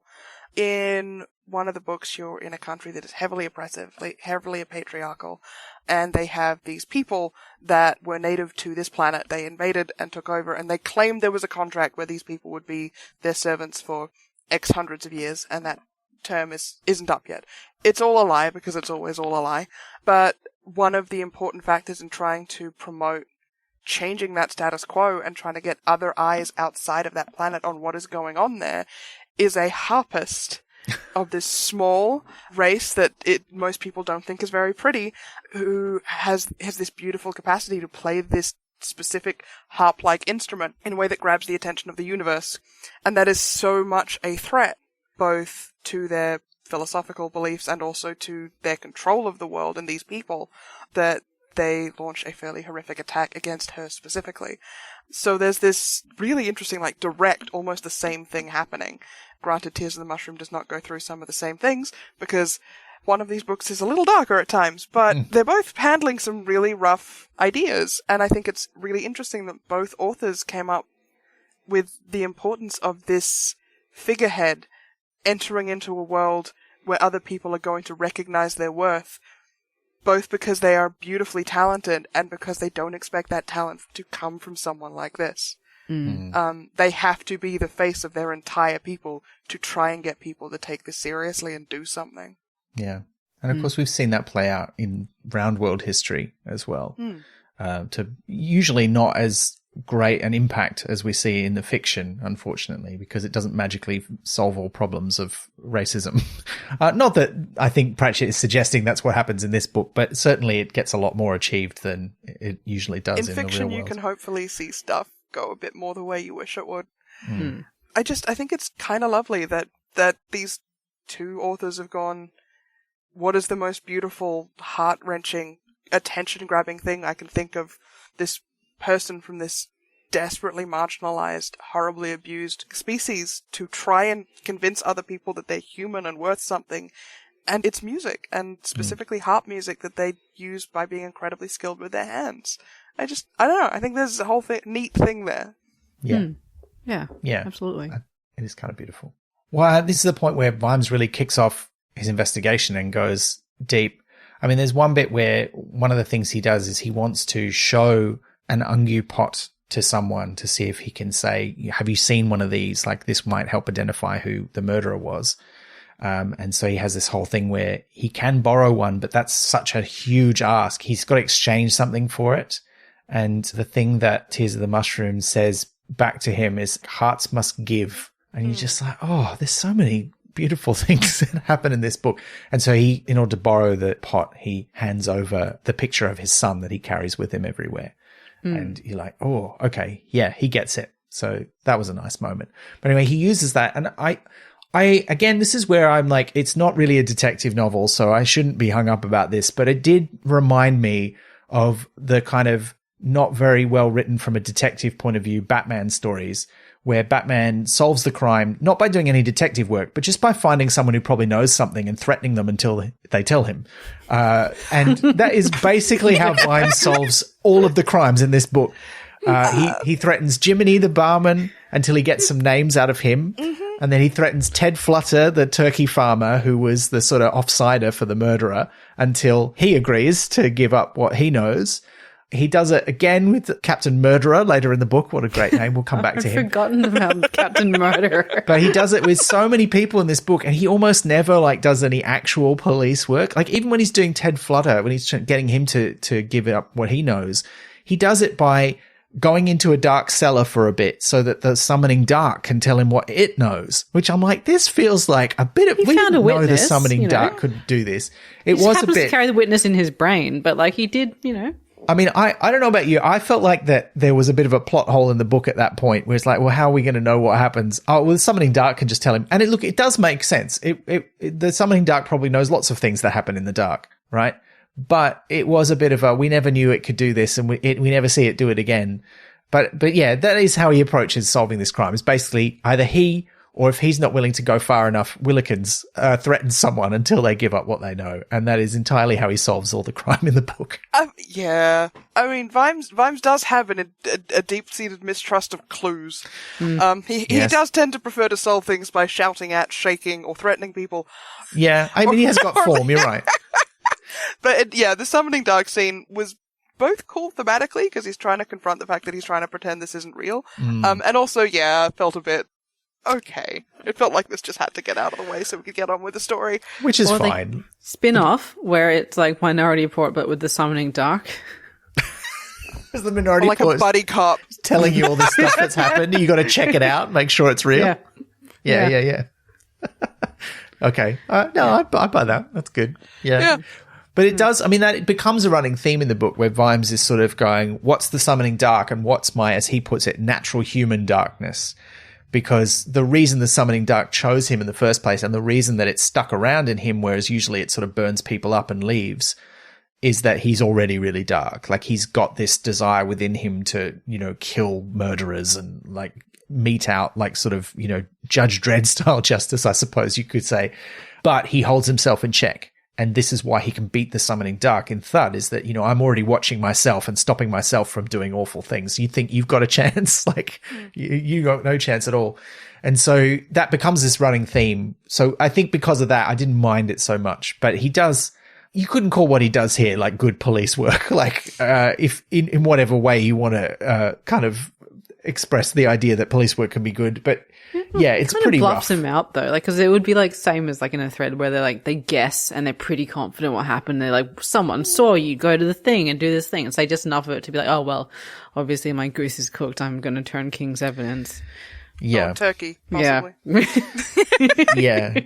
Well, it's like the thing, I don't really have enough evidence, but if I say the right things, you'll confess, and then I don't need any evidence. Hooray! And that is, again, more or less what he does. But anyway, he figures out, there's also a strong theme of, like, birds being released and to take their chances throughout this book also. That's true, because he lets the turkeys go because they smell gross. And he's like, look, Ted's going to be away for a while because he's going to have to come and help me with my inquiries. He's turning King's evidence.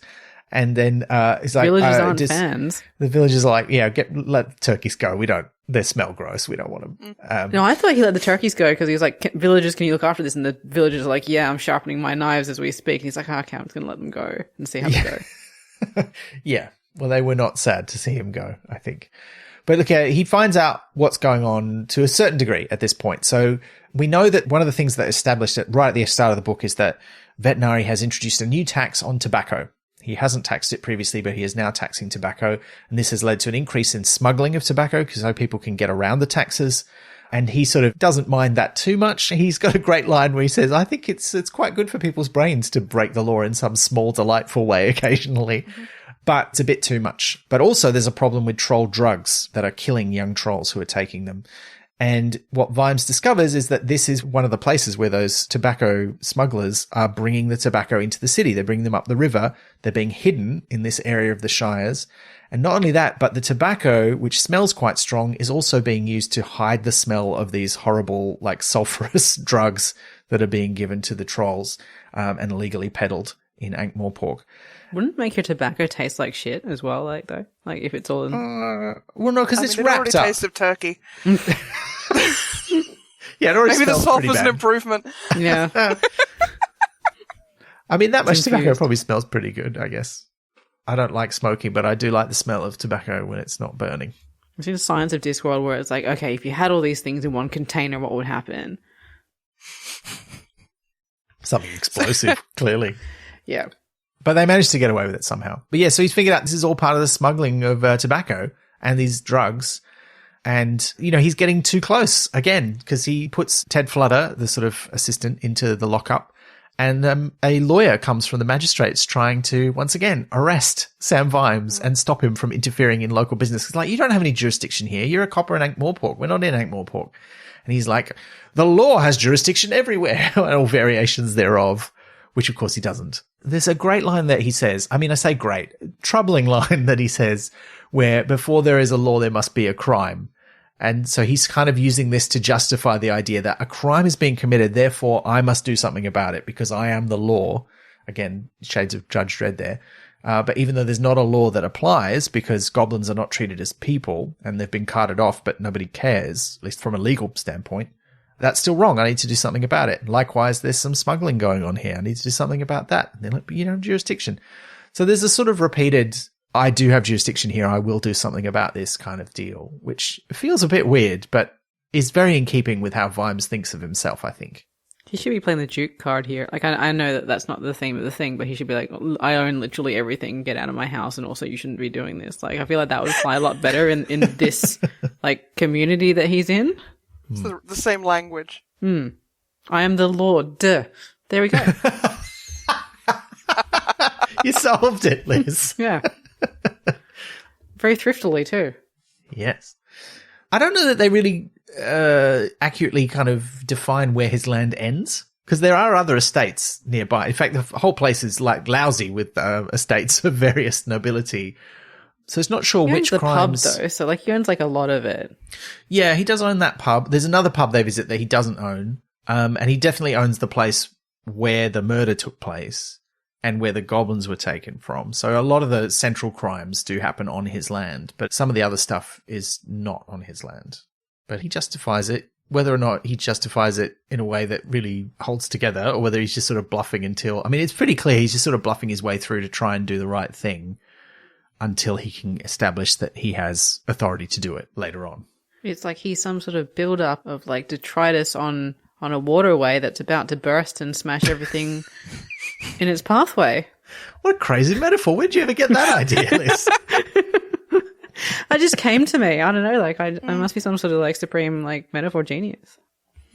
Simile genius? I don't know. But look, the lawyer coming to him and Ted Flutter being in the lockup leads to that really pretty full-on scene where a mob comes to the lockup to try and get him out. And Feeney's kind of fending them all off. And it gets kicked up a notch when a crossbow goes off and a bolt lands near Feeney's mum. And on her broomstick, isn't it? And yeah, breaks her broomstick in half. That's right, yeah. And that really sort of makes everyone sort of go, oh, shit, this could get very bad very soon, and allows them to sort of quiet them down. But I love the reveal at the end of that scene that it wasn't one of the locals. Like Willikens was in the crowd and fired that crossbow bolt very precisely in order to get things to a point where it could be brought to a head. From a certain forbidden device, Chekhov's forbidden device, if anything. Well, except they don't mention it at the start of the book, do they? No, it comes back later. Oh, that's true. It does come back later. Yes. Yeah, there's like a novel length of normal book between this happening and the second time it comes back. So, yeah, I did find it interesting that because it's like a commercial version of the tiny spring-loaded crossbow that is mentioned in The Fifth Elephant that everyone decides is a heinous weapon that should not be allowed. And now there's only 3 of them in existence, one of which, for some reason, is locked up in a vault in Vimeses' house. Isn't it cemented underneath the floor? Yeah, it was a bit John Wick, really. You know, like in I don't know if you've seen the movie, the Keanu Reeves movie where he's a retired hitman and he comes out of retirement because someone steals his car and kills his dog. Except it turns out at the end that the dog is completely fine, because that is definitely what happened. No, that's a new dog. No, it's both. It's both. It's both. He goes and okay. he finds his dog, you see, and then he takes all of the other dogs home because they need homes. I understand. So all the dogs are fine. You understand? All the dogs are absolutely fine. Yes, no dogs harmed, Freya. I understand. It was a lie. The dog was okay. It was at the vet. You are aware of the website didthedogdie.com, I hope. Oh, yeah. And I have seen the film. It's good fun. Yeah. But yeah, he buries all his assassin gear when he quits. Yeah. Under concrete in his basement. Anyway, that all comes to a head and is sorted out. But this is also when Vimes learns from Feeney that while they've been mucking about in the Goblin Caves and looking elsewhere for clues and dealing with Ted Flutter, the magistrates are gone, now's the right time, and they have taken another load of goblins, like they did 3 years ago, out of the caves, and they are now bundled up on a barge and being hooked up to a paddle boat, because there's all these paddle boats that go up and down the river. Pratchett is very happy to just mash up bits of the English countryside and America. So this is like the Mississippi, but also the Lake District. It's like, what's happening? So just quickly, like the magistrate, like, because I didn't quite, and I read this book very slowly. I didn't finish it mere minutes before the podcast, like usual. Like I read it slowly and carefully. But the magistrates, peeling back the curtain there, Liz. Are they getting a cut of the smuggling money, or are they just a bunch of bastards who want to send goblins off for bastard reasons? No, it's very clear that they own the tobacco plantations and industry. Maybe not all of them, but certainly some of them do, and they get profit out of it. Because what we have discovered in Ankh-Morpork, Angua and Carrot go looking for a goblin to try and figure out what's going on with Fred Colin.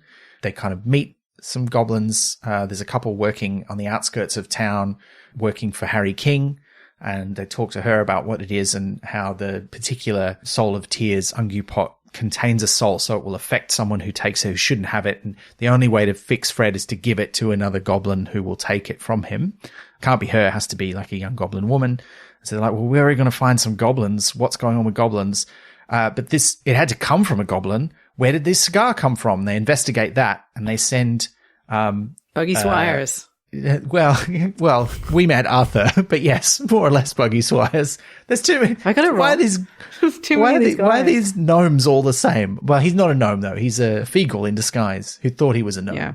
Anyway, I'm getting it all confused. I think sometimes the backstory of the Discworld makes perfect sense to those who've read the other books. I sometimes wonder if someone does read some of these books, which are otherwise very standalone and make sense. What do you mean? He thought he was a gnome, but he's actually some sort of pixie that's like a Scotsman who can do a crawl step, which means a bird goes fast. What? Like there's a lot of concepts there. But anyway, it works for us, and I think it's fine. But anyway, he gets on a bird and flies to Wonderland, where the cigars come from, and discovers, yes, there's a tobacco plantation there, and the goblins are being kept as slaves. And just like the most harrowing scene that you can just imagine. Yeah. But then we met Arthur, beats the shit out of some slavers, and you're like, yep, this is great. I'm into this. And frees the goblins. The surviving goblins. The surviving goblins, yes, it's true, because they are in horrendous circumstances. Many. So we know that that's happening. And this is what I mean when I like, that there's a lot of clues that is what's going on from the start. And we and then it just gets told to us. And we, the reader, find out, and then maybe this is slightly unusual construction for the book, but we, the reader, find out that's what's going on before Vimes really understands what's going on. He knows the goblins are being taken somewhere, but he doesn't seem to put two together and go, they're being carted off to be slaves. But in terms of the crime structure, like, I know that's where they're being sent off to, but like, I thought it was like Rust Jr. is running all of this, and I'm trying to see where the magistrates fit in to this hierarchy. Like, they're obviously extremely complicit in sending the goblins off to work in slave conditions at this place, but like, are they at Rust's level, or are they being paid a small cut, or like, how does that hierarchy of crime work?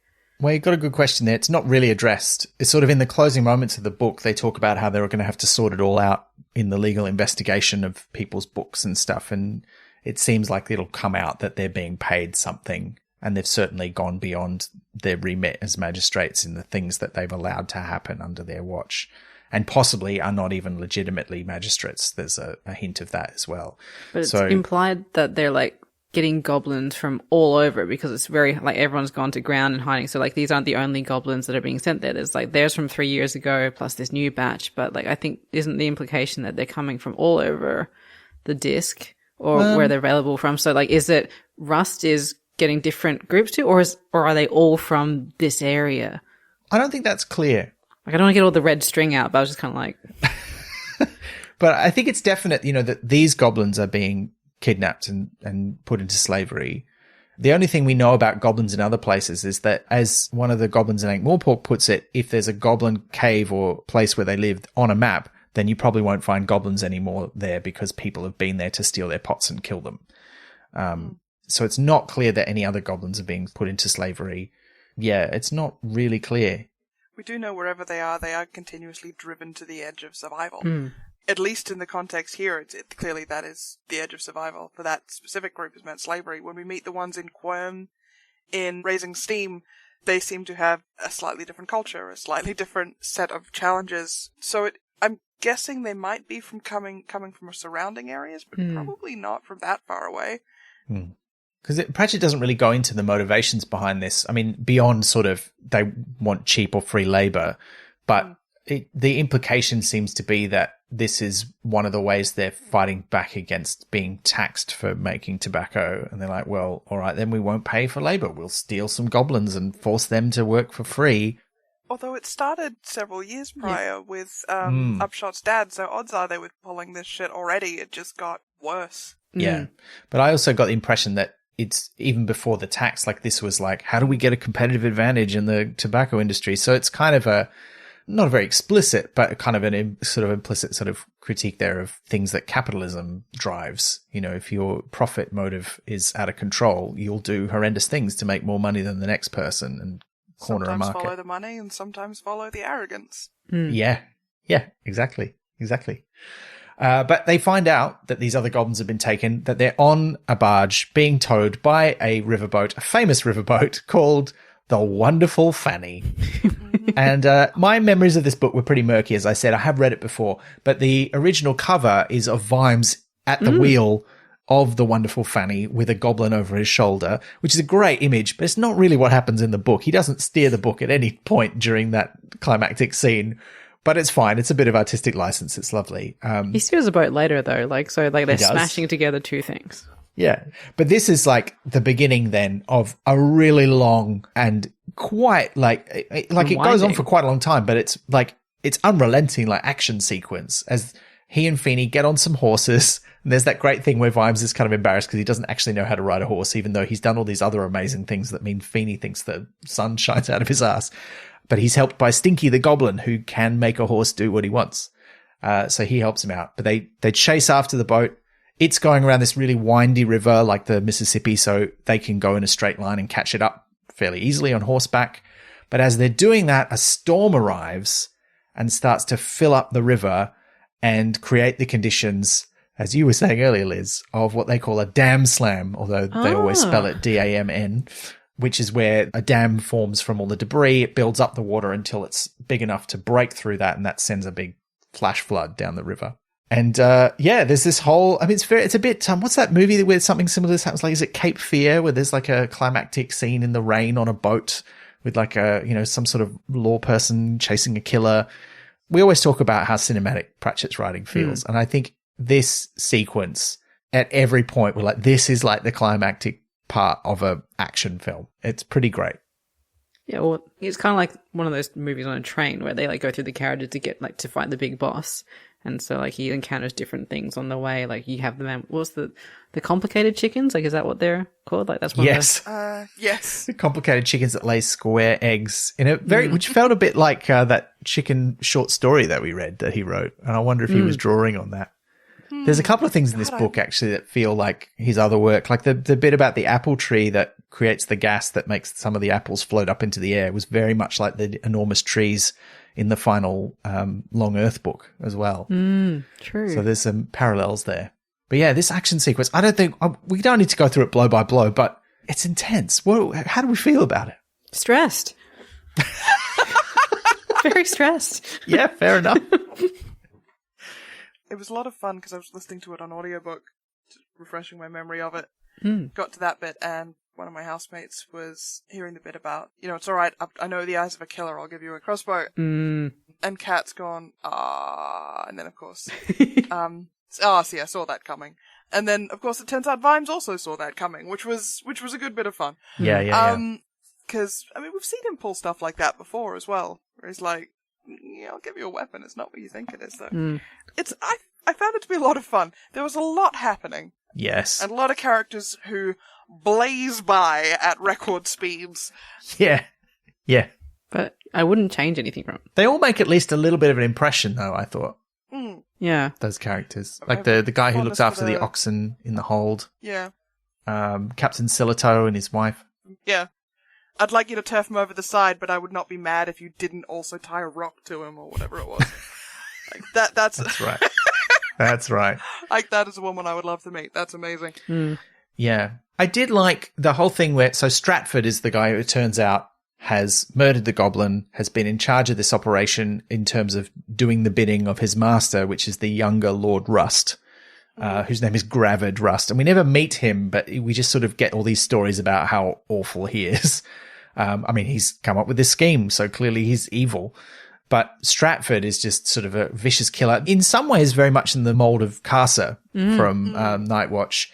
But unlike Casa, who we meet early on and know is just like a stone cold killer who enjoys it, we don't really meet. We just sort of hear these little rumors about Stratford until this action sequence. But he sells it so well because he's smart. Like, he's masquerading as one of the other people he's supposedly working with. And pretends, he like gives a fake name so they don't know it's him, and pretends to be like scared and I'll back you up and give me a crossbow. He doesn't even make that suggestion. And then thinks he's got one over on Vimes because he's like, you don't know the eyes of a killer. I've killed like 16 people and I don't know how many goblins. He's really smug about it, but then he gets outsmarted. And again, I was a bit worried at that point because it is flagged. Like, there's a little line, like a throwaway line where Vimes has a thought and does something to a crossbow before he gives it to him. And then later on, it turns out he's taken out the safety pin so it won't fire.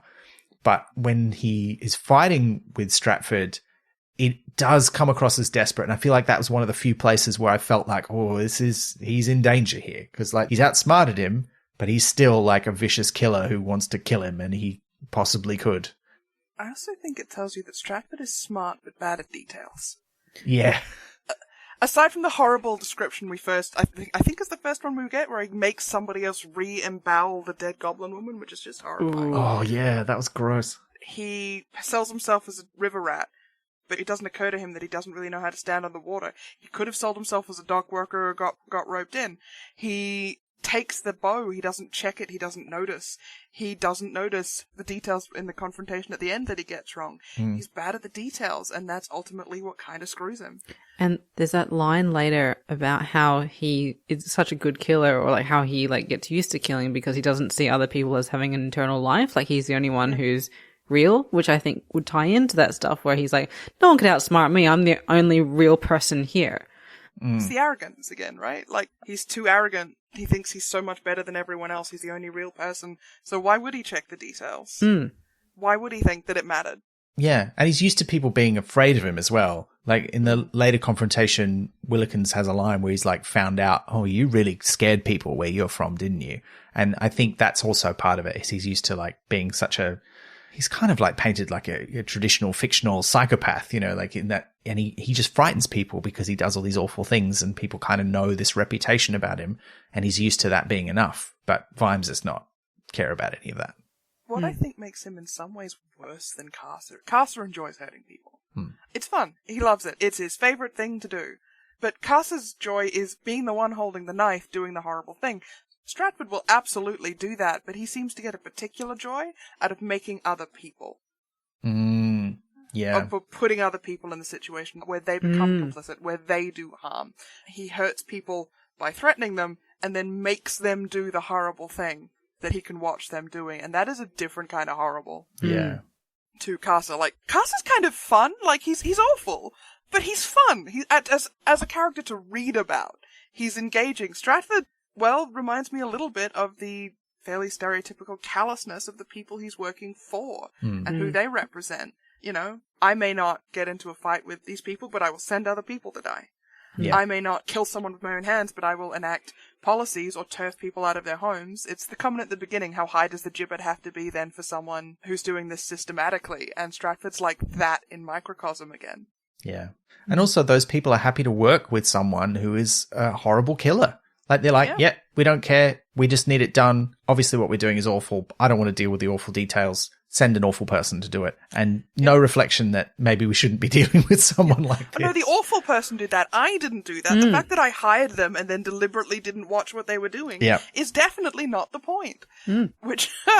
Oh boy, does that have some real world applications? Oh my god. Yeah. Hey, vernacular theory.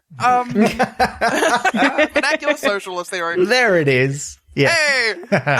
It's a way of looking at that problem, right? It's, guys, when we say systematic, we mean this is what, the shape it puts people in. It is people like the magistrates, the people like Stratford, trying to make you the same shape as them. And enjoying the fact that you don't want to be, or that you're willing to look away. Yeah.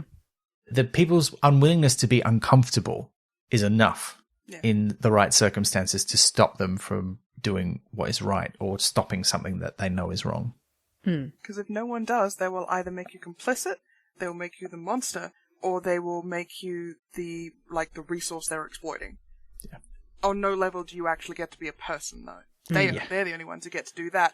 You get to be a person to other people on your level, and the people below you aren't worth anything, and the people above you, well, whole thing there. But, it's really interesting, the different levels of the same problem, especially when you tie it back to one of the things Veterinary says at the start, which is, okay, we have a problem with murderers, we have a problem with people who steal stuff, so exactly how bad should the punishment be for someone who does that for their whole life because they're just in a position of power they can get away with it?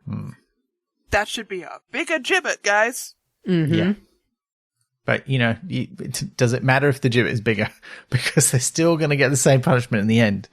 And it's like, what do you do to deter that crime when the rewards for doing it are so great? I take the bigger gibbet as less a bigger punishment and more a bigger spectacle, I think. Okay. It needs to be more seen. Yeah. You need to drop them from a greater height so more people can see it, because much like Vimes being a more important person just by virtue of his position, if someone in that kind of position of power does something horrible, not only does it need to be dealt with, but it needs to be dealt with where everyone can see it, because those horrors happen in the dark. Yeah, the law needs to be done, but it also must be seen to be done. Is the sort of legal principle at work there. Yeah. I don't have strong feelings about any of this. It's fine. We definitely asked the right person for this episode. Excellent. Look, this action sequence continues. To sum up what happens, yes, Vimes outsmart Stratford. They have a fight in the cabin on the bridge of the Wonderful Fanny, and a low-hanging branch. I know, it's funny every time. That reaction was great. But a low-hanging branch sweeps through the glass of the cabin, and Stratford is swept out and vanishes. And he's definitely dead. Like, that's solved. Yeah, that for sure. He's done. not coming back. He's not sideshow if you bombing haven't it. seen them die, they're definitely dead. That's how that maxim goes, right? Yeah, that's right. Yeah, absolutely. That's not a trope and that at all. plot point tied off, we can just focus on like rescuing the goblins.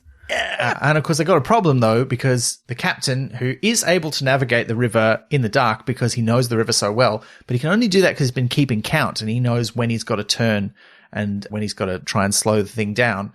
But the dam slam is coming up behind them. They don't have time to do that. And also, he's lost count because of all the fighting and mortal danger to his wife and child and himself. Yeah, it's like when you're trying to write something and your coworkers are talking. Yeah. Exactly the same. Yeah, it is. Yeah. It's just a different profession, that's all.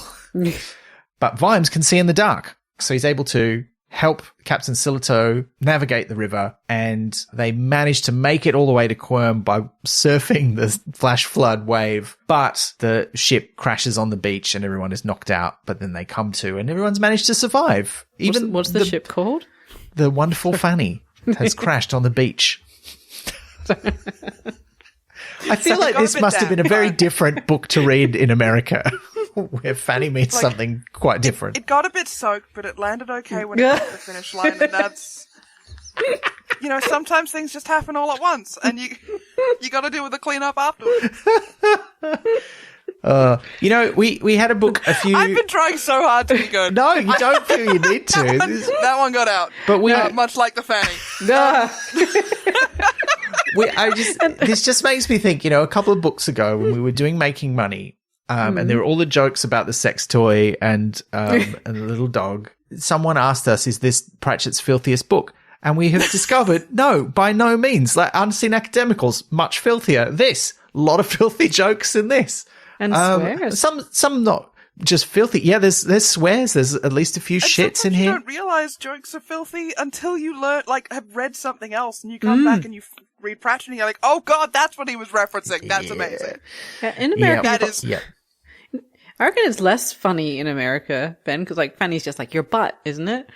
So it's like, yeah, well, it still works, right? Because it's a sexualized part of the human body. It's a sensible chuckle in America, whereas it still got blasted from behind. Like, it still works. Yep. Sorry. No, that works. There's a lot of feathers involved. I mean, but this book has the whole chicken, even, which definitely makes it kinky by practice. Exactly. Several chickens. It's quite complicated. Which is not. I don't know if I've actually said this on the podcast before, but that the whole kinky versus eroticism joke, that's not a Pratchett joke. That's one of those standard jokes that was floating around in the ether, and he went, "I'll have that." Yeah. And that's fine. It worked. But here, there's also they talk about how one of the Ramkin ancestors invented rubber fabric before the dwarfs did. And then there's this sort of oblique reference to, and of course there's all the stories about the young ladies, but we hear they actually quite enjoyed the experience and they don't really elaborate, but you're like, okay, I know what you're talking about. So there's a lot of slightly dirty stuff in here and more about, now it's very subtle. I mean, it's pretty subtle, but there's little hints of Vimes and Sybil's sex life, which we have not had before. That's not subtle. Like she just straight up gets in the bath with him. Yes, and then his spirits rise to the occasion. Yes. Yeah, in the bathroom of nudity on the walls. And then, yeah.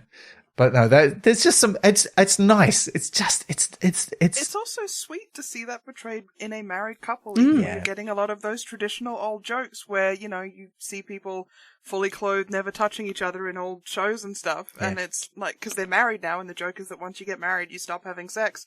And here it is going, traditional as their dynamic and jokes may be, they're still adore each other, and that includes having sex. Yeah. I mean, it explicitly says that they worship each other.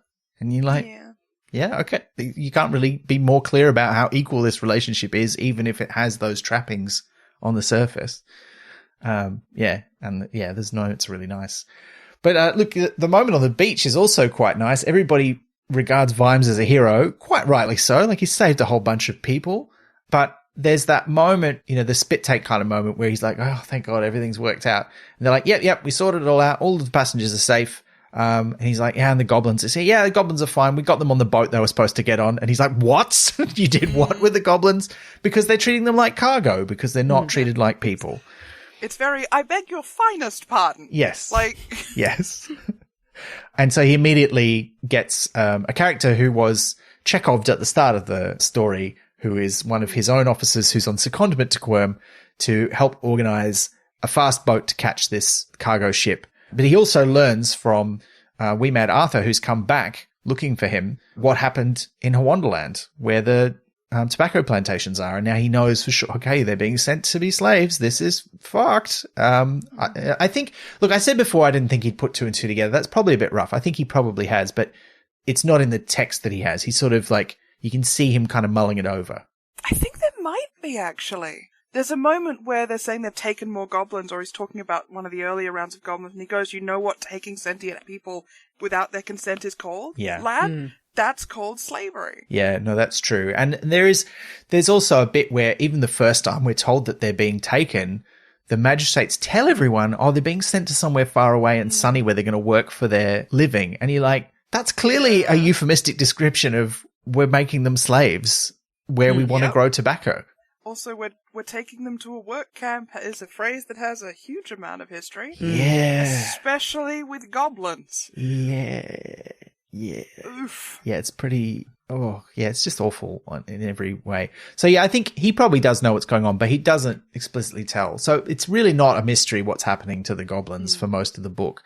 But again, that's not the point of this book, right? It's how do we catch people and how do we stop this from happening? What's got to happen? And Vimes handles the kind of obvious criminal side of it, including catching up to the cargo ship, the Queen of Quirm, which is captained by Captain Murderer. Yes. Very, very respected family around here, the Murderers. It's just delightful. So stupid and great. And he threatens him until he eventually tells him what he knows. It's why stop? It's working so well. Yeah. I mean, I adore the interrogation technique of the guy in front of you going, look, I just don't want to upset any powerful people. And Vimes, one of the most powerful people anywhere on the disc right now, looking at him and going, correct. Yes, I'm quite upset right now. Yeah. I'm not upset yet. You don't want that. I could be more upset. Yeah. Was this the one where he goes like, upset you're not that Vimes, are you? That's right. Yeah. Someone does say that at one point. But they find not only on the ship the goblins, but also that's where Jethro is. He's been now. This was something I noticed, and I always notice these things when they are sort of like that doesn't make sense because they say he was shanghaied, and I'm like, there is no way that term makes any sense to be on the Discworld. We've spent some distressing jokes in this book talking about one of the not called Shanghai places that are sort of the equivalent of Asia. So, yeah, I don't know. That was a bit weird. It was a bit like when someone mentioned Cromwell's in an earlier book, and you're like, there's no Cromwell's on the Discworld. This is weird. But that made more sense because it was a Feagle and they visited other worlds. But anyway, that was slightly weird. But yeah, that's what happened to him. They knocked him out and they stole him away. Why they didn't just kill him, I'm not sure. I guess because if they left a body, there would be evidence that Vimes didn't do it. They're literally in the sea. I mean, if they take him to the camp, he's still gonna die. They're in the habit of sending people they want to die to a place like that. I think I can. Yeah. There's that. He wasn't a goblin, but he was a sympathizer. A problem. He was a problem. And as a blacksmith, he'd have probably been useful to their efforts. Yeah. Yeah. The kind of way they phrase it is they're taking him away to cool off, I think. But whether they mean that euphemistically or whether they mean literally they're going to drop him off in some tropical paradise and it's going to take him forever to get home, if he can even get home, is not clear. I mean, given the history, again, we're talking work camps and people coded as not human who are actually human, being a quote-unquote sympathizer would often get people sent to these same situations as the people they sympathized with. It's all right, if you like them so much, suffer with them. Yeah. And, like, there's a lot of that history in this book. Like, so that does kind of track. If that's what's being drawn on here, that would make some sense. This is how we deal with these problems, but also this is how these kinds of things can start and can snowball. Yeah. I think Vimes says at one point, if that isn't human, then this stops being human, and that stops being human, and then none of them are people except they're the people who want to make the decisions that suit themselves. Yeah. So it's not just goblins, we've already got a human being sent over, and humans are legally recognized as people where goblins aren't. Yeah. I think that was my read on it. Yeah, yeah. Well, I mean, yeah, because he says, like, either this crime applies to everybody or it applies to nobody. Like, this. It's also a way to save Miss Beadle's love interest. Yeah. As a more Doyleist explanation. Yeah. But I thought that was cute that they were together. We don't spend a lot of time on it in the book, but it's Vimes notices early on because she says something like, he wouldn't just leave without telling me. And Vimes goes, oh, I see what's going on here. And then later on, he's sort of standing by kind of awkwardly when she's giving him a hug. And you're like, oh, that's nice. That's nice. I like that, they're the two sort of socialists. But one of them's a blacksmith and the other one's an award-winning children's author. And I'm like, this kind of works. That's cute. Reading it again recently, the parallels between the way Miss Beadle is approached by society and the award she's won for children literature, but it's just about poo, but it gets kids to read.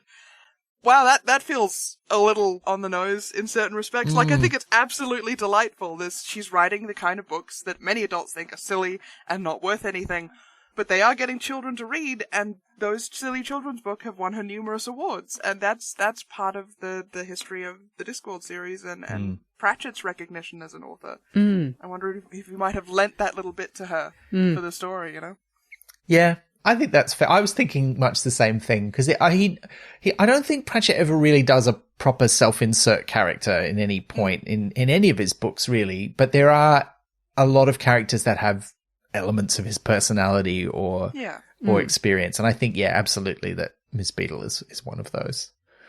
Yeah, but look, we're getting into the sort of the end of the book here where Vimes goes back to Ramkin Hall and is reunited with his family. He stays in a fancy cabin in another different boat. Well, he books 2 cabins. Is important. Well, this is when he goes home back to the hall. When he's this is before they go on a holiday. Having the weird bath. Yeah, but they make him. That's my main takeaway from that sequence. Yeah, sure. Is he? Well, he's on a boat. It's hard to have a proper bath unless you're in a big cruise ship. Yeah, but, there's a lot of prominence given to that. Yeah. So. But by the time he gets home, a lot of things have happened back at the hall. Fred and Nobby have turned up, so Fred can hopefully find a goblin who can help him out and cure him. They've set up a temporary Clax tower on Hangman's Hill, which the goblins get very interested in, which I thought was great. Also, there's still no sign of Stratford, and Vimes is like, I bet he's not dead. I'm a bit worried about this. And they also sign up Jethro as a police officer to help out Feeney, which I don't know how I think he's a great character. I really like Jethro, but I also was like, would he agree to be a cop? I don't know that he would. I feel like in Discworld he probably would. Like, Pratchett has that thing where if you can make it in the Watch, you can make it in the Ankh-Morpork. In Ankh-Morpork, you can be seen as a real person. And I think that is delightful and almost never how cops have worked. Yes. But it is how they seem to work, at least in Ankh-Morpork, if not the whole disc. And whether that is a reflection of something Pratchett thought, or some piece of history, or just how it worked in the story, and that's where it ended up going, because it was one of the groups the story followed more consistently, no idea. But for the way the Watch works around Ankh-Morpork and around Vimes, I think you'd expect them to go, well, here's where you can start making the changes you want, because there's a lot of the right guy in the system can make the system work. Yeah, that's I true. love that as an idea. It's not one I subscribe to. Yeah, that's But fine. I get that as God, it would be nice if that was true. And in a world where that is how things work within the narrative, I think I can see Jethro going for that. Yeah, because he can enforce his morals and is not class-based. Mm. And how often does Vimes completely disregard the rules as written and go, that's against the spirit of the law. It's wrong. Which would probably suit Jethro pretty well. Yeah, that's true. And I don't think they have a blacksmith in the Watch yet either. So, I mean, not that he's joining the Ankh-Morpork Watch. He's joining the Shire police force. But still. He can mail some stuff. Someone who's born in the Shire, by the way, I did enjoy this being set in a place called the Shires. Not that that's the same at all as the one that I was born in, but still. Were you born in the one from Lord of the Rings? No. No, sadly not. I wish. No. Because it just as in but from the beginning of the books, not from the end. No, the one I was born in is more like the one from the end of the books, to be fair. But I don't want to be too mean to the Shire. There's a lot of nice people who live there, but I'm not one of them anymore, so that's good. It's not my place. That joke comes from me not realizing that there's real places called the Shire. Oh yeah. Well, I mean, it's a nickname, right? Because, Shire sort of means local municipality, right? And it's used in Australia. We use it for usually country areas of responsibility. So like the place where you grow up, if you're in a major town, usually the local government area is called whatever Shire. Yeah, I don't know a Shire, but I didn't realize there was places that were even nicknamed the Shire. Yeah. Well, the particular one I'm thinking of is in Sydney, and it's sort of the area that comprises Cronulla, and it's Sutherland Shire is the official name, but that's where Cronulla is and a bunch of other suburbs, and it just gets called the Shire. I've learned a thing. By some people, not everyone. And that might be an old name for it, but, that's what it was called when I grew up there. I didn't grow up there, but I was born there. This is too much information about me. Let's get back to the book. So, what time of day was it? It was... When? When you were born in the Shire. No, it was late at night. But Vimes has been made king of the river, and there's that great sort of moment where they say, "You're going to be king," and he's like, "Of the river. It's just a title we give to people who sail down the dangerous river." He's like, "Okay, that's fine." But he books 2 rooms on a luxury paddle boat called the Roberta E. Biscuit, clearly a reference to the Robert E. Lee, which was a famous Mississippi paddle boat. And these paddle boats, by the way, they're not powered by steam, which is important considering what the next book in the series is about. They're powered by oxen, which I thought was a lovely detail. And I don't know if that's true. I've got to look up if there were paddle boats that were powered that way. It's a nice way to make them work on the Discworld. But anyway, they get on the Roberta E. Biscuit. Which they make a lot of dirty jokes about the namesake as well. Yeah. But they're going to go to Quirm for a holiday. In part because there's a zoo there and they have elephants, and this is one of the key bits of poo that young Sam wants to see. And he does indeed go to the zoo and get to dissect an elephant. In fact, he sees one come out of an elephant. He's having the time of his life, young Sam. What a delight for him. Very sweet. So they have their holiday by the seaside in Quirm, and then... I know it's a very long book, but we got to talk about what happens on the boat. Yes. Well, this is, that's right, because it's not on the way back, it's on the way there. He's enjoying the show. It's essentially a cruise ship. This is a much bigger paddle boat, and they're enjoying a show on the ship. Someone does a magic trick. They realize Sam is Sam Vimes in the audience, and they go, "Oh, it's that Vimes, everyone!" And everybody knows the story of what he's done, and they give him applause. And there's a barman who's like, "Oh, I'm going to name a cocktail the Sam Vimes." And he's like, "Oh, that's embarrassing, but I guess I can't really get out of drinking a cocktail with my own name on it." So he has a couple, and of course it's a recurring theme that he's a recovering alcoholic. So he gets a little tipsy. He's like, "It's probably fine for this one special occasion," and goes to bed a bit tipsy. And as he's going to bed, there's that one line where it's like, someone remarks, "Oh, I've never seen that barman before." And we all go, "Oh shit, it's Stratford." And of course it is. Who later that night? No, it's not. It's not. The barman is Willikens. No, the barman is Stratford. The barman's Willikens. The barman's Stratford. But Willikens also makes him a cocktail that is not alcoholic because it's all a fake out. No, I thought Willikens was the barman who's making the fake cocktails the whole time. Well, you know what? It makes sense either way because he gets a fake drink somehow, so maybe Willikens was pretending to be a barman to get around that. I'm pretty sure Stratford was trying to get him drunk, but Willikens also helps out behind the bar, which is how he manages to make sure Vimes doesn't end up with real alcohol because he's very good at making a non-alcoholic alcohol. Yeah, which is great. And he gets a virgin Sam Vimes, which Sam Vimes is slightly embarrassed about having to say out loud later on. Because I thought, because I had the thing where I was like, okay, it's Stratford is the bartender that no one's seen before. But I was like, oh no, but Sam, Vimes would have recognized him because he did have that whole encounter with him on the other boat. Well, no, because the whole point of him is he's like Moist. He's got a really generic face that is really not very distinctive. So, and he didn't necessarily even see the barman. Also, does Sam take the drink directly from the bartender, or does it get handed to him at some point during the night? There's not enough detail in that bit. Don't they remember. don't go into enough detail. All right, well, listeners, let us know what you thought when you read it. Who was the bartender? Who's the secret bartender? Was it Stratford? Who's correct? Is it me or is it me? So, was it both? Fair. No, I think you've got a strong case. It could be either way, and I could be convinced. So I'm just curious where the lay of the land goes. Well, so I read it as Vimes setting a big trap for the guy who he's sure is on the boat. So I thought that he and Willikens cooked up this scheme where he seems drunk, and then he knows that he's going to go for this. No, I read it as if this is Stratford's. It's once again Stratford is clever, but like you were saying, Freya, he's not detail oriented enough, so he doesn't realize that Vimes is faking being drunk. When he's sprung this trap on Vimes. I think he says, oh, named this the Sam Vimes cocktail, and thinking Vimes will have to have some, and I know that he's a lush. Because he says later, I'd heard that you're a lush. Why aren't you asleep? Because what happens is that night, he breaks into a cabin, not the one that Sam and Sybil are in, but the one that young Sam should be in. But of course, Sam is onto him and beats the shit out of him and strangles him a bit, but only so he'll have to listen to him say, I'm not going to kill you, but by God, I want to, but I won't. Yeah, it's pretty intense. But again, it's very sinister because we know what Stratford's intention is, and Stratford is competent enough to get pretty close to what he wants. All those little knives. But also, we don't ever feel like Sam is not in charge of that situation. Except when he's drunk, I guess. We don't know yet that he's faking it.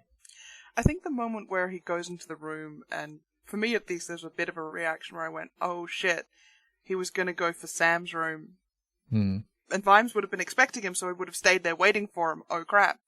And that is a nasty thing to it. It's so fucking nasty. But also, how nasty does Vimes have to have the capacity to be to figure out that's what this fucker was going to do? Which scares him. Go for the kid. Not that Sam, young Sam was left alone with Lady Sybil in the other room either. Yeah. Yeah, it's full on. But they do catch him. They tie him up. He's in custody. They go to Quirm and have their holiday. Pooh is seen by all. Yeah, they eat some periwinkles on an island. That might be their later holiday, actually. I can't remember. But they have a nice time. And then they go back to Ramkin Hall. And before they go home to Ankh-Morpork, Sybil sends a whole bunch of Clax messages to all the great and the good of the land, and organizes something in Ankh-Morpork, and she goes home first with young Sam. A couple of things happen at the same time, effectively. At the same time. At the same Vime. But no. but Sam Vimes goes to the local people, and he sees this for the second time. It's a small detail that he talks about having seen before, but it's like a stack of all these hoops used to play this game called Croquet. That when they're not being used, they just sort of stack them up, and they're made of wicker. So there's this big wicker and I'm like, surely this is a reference to the Wicker Man, but it's very sort of vague. I thought it was a bit weird, but he's like, is that important? And everyone's like, no, it's just a stack of stuff we don't use, basically. He's like, oh, but somehow it speaks to him is the line that he says. But anyway, he gets out a loudhailer that Jethro's made for him, and he gives a big speech because a couple of the locals have come up to him and said, look, we just want to say we didn't like what happened to the goblins, but what could we have done? And he's like, you've all got weapons. You could have done something. And they're like, we don't have weapons. He's like, oh, you need to learn about farm implements. But he's a bit disappointed in them. But he gives a big speech. How he's like, look, you've not done good enough, but this is never happening again. These people are under my protection. They're under the protection of the law. And you need to do better in future is that's the kind of the gist of what he says. And he sets fire to the big wicker thing, and it becomes a moment. And I found that scene, it was good, but it was also slightly weird. But it also establishes that, as per Vimes' instructions earlier on, the pub has been renamed. It's no longer called the Goblin's Head. The Goblin's Head has been taken off the wall, and it's now called the Commander's Arms after him. So that happens in the Shires. And then back in Ankh-Morpork, there's a big soiree at the opera house where all of these people from all over, including like an envoy from the trolls and an envoy from the dwarfs and a whole bunch of nobles from all over the disc, they all come to the opera house in Ankh-Morpork and they hear Tears of the Mushroom play the harp and are incredibly moved by it. And this is the moment, like we were saying earlier, when they all start to change their laws and go, you know what, goblins are clearly people too. We've got to recognize them as people the same way we recognize other people.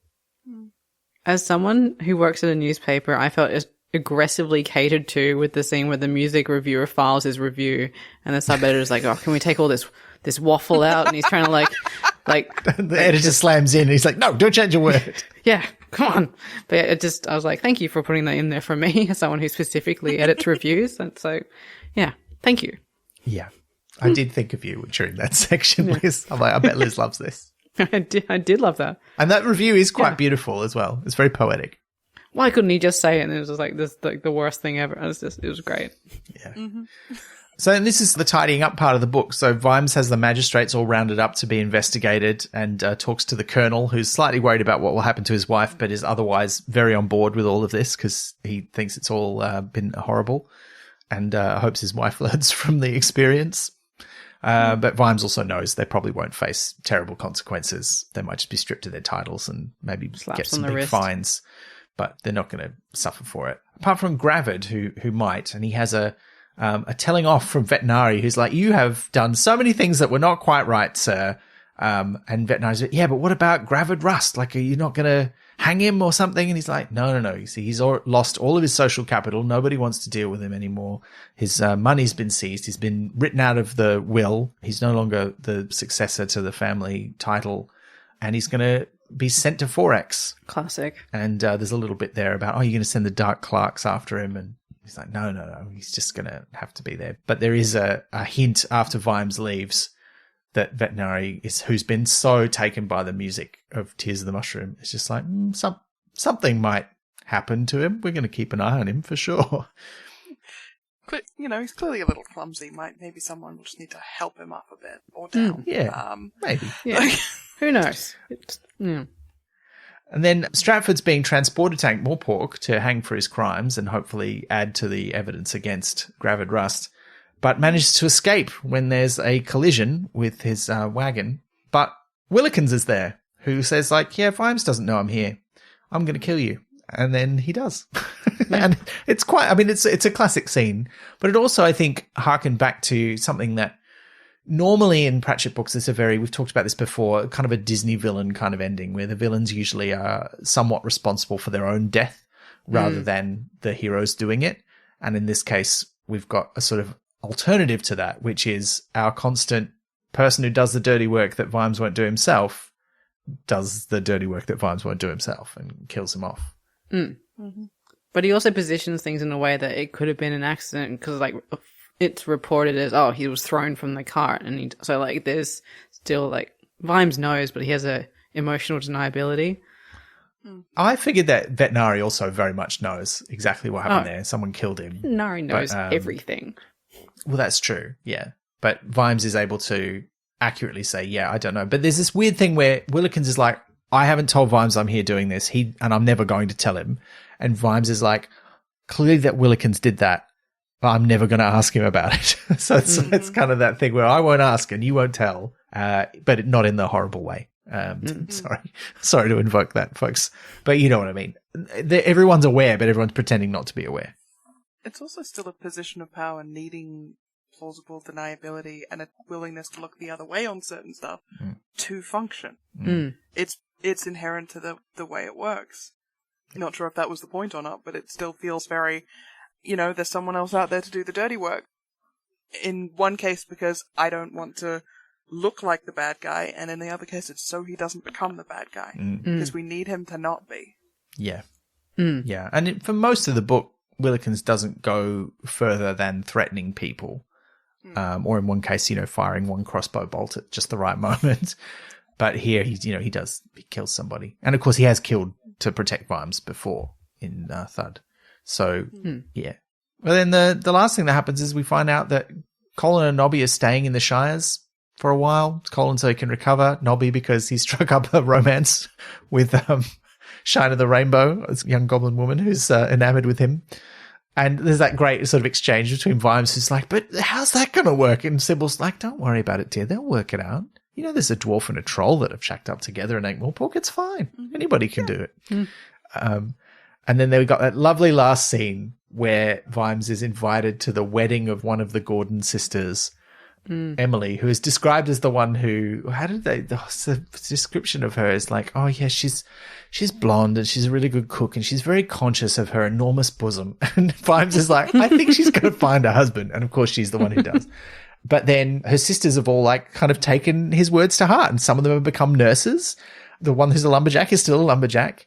One of them is a bonnet maker and makes Gordon's bonnets, which was such a good pun. I love that. That made me laugh out loud. And, of course, Jane Gordon has become a writer and has written a book very much informed by Vimes and, in fact, dedicated to him, called Pride and Extreme Prejudice. We've kind of barreled to the end of the book there, but this is where it ends up. And it is a very satisfying read, even though I kind of went into it going, oh, good, a mystery. And I went, oh, it's not really a mystery, is it? But still a rollicking good rom. We kind of said this earlier, but maybe not as funny. Like, there's still lots of jokes in it, but it's not as funny maybe as some of the other books. No. I did laugh out loud a few times, and I had a wry chuckle once here or there. And there's lots of amusing things. There's lots of really nice turns of phrase in it as well, like some really beautiful writing and some great speeches as well. But yeah, not as many big guffaw jokes. It's more sardonic laugh kind of energy. But it feels like appropriate to the tone of the book, you know? I think if it had the usual kind of Pratchett jokes at the usual kind of volume, it would feel a bit weird in this book. Yeah. So I was just looking at my very good notes, which is a photo of a page of the book, and that one is just the scene with the review. So that was funny. Yeah. Are there any bits we haven't talked about? 'Cause, I mean, obviously there's so many. It's a very long book. I think it's not the longest one. That's Unseen Academicals, but I think it's probably the second longest one, or it's certainly up there. But are there any favourite bits or themes or ideas that we want to discuss before we get into some listener questions? I don't know it's a favourite moment, but one of the things I find interesting with the goblin head on the wall is how much that calls back to Fifth Elephant, with the troll head on the wall of the house they go to. But also Vimes saying to himself quietly, it's alright, I'm not going to get involved, I'm sure that was a long time ago, I'm not going to check things, I'm just going to immediately jump over the counter and see what I see. Yeah, am I checking? Yeah, you can't leave shit alone. Yeah. He is lying to himself. It's like, yeah, no, it's not worth getting involved. 2 seconds later is involved. Yeah. Yeah. I thought it was a nice detail that the guy who runs the pub was also an ex-copper. But it doesn't really seem to help Vimes with him. He's still like obstinately, I'm not getting involved himself. Yeah. But I kind of liked Jiminy more as it went on. But he's very much described by the end of the book as someone who knows the way the wind is blowing. And I think he says at the moment it's blowing due Vimes, which was quite a nice turn of phrase as well. Yeah. I liked the 3 disgraces, like the naughty sculptures on the bridge that got washed away in the wake of the enormous Fanny. That's how Veterinary accidentally says it. Yeah, that's right. The wonderful Fanny. Wonderful Fanny, yeah. Yeah, so I got 2 of the things I really didn't get to discuss. That was fun. Yeah. There's a lot of little bits where people say something that seems at first a little out of character, but then it clearly isn't. Like when Sybil's talking about one of the other high society ladies and calls her a whey-faced bitch. And you're like, whoa, that's some salty language. And then you're like, oh, but Sybil, if Sybil's saying it, she must really mean it. So this woman must be awful. Bitch, yeah. Sybil's pathologically personable. She does, like, she gets along with people reflexively. Like, again, that turned up in Fifth Element, where she kept writing to people even when the horrible woman wouldn't respond to her and was kind of awful about it. That's and right. People, much like they take Carrot's simplicity for stupidity, they take Sybil's, personable nature for, passivity or for being a bit silly. And no, she will absolutely fuck you up, either verbally or otherwise, whatever works. Yeah, for sure. She's got a battle axe. She knows what to do with it. Not always successfully, but she'll give it a go. Yeah.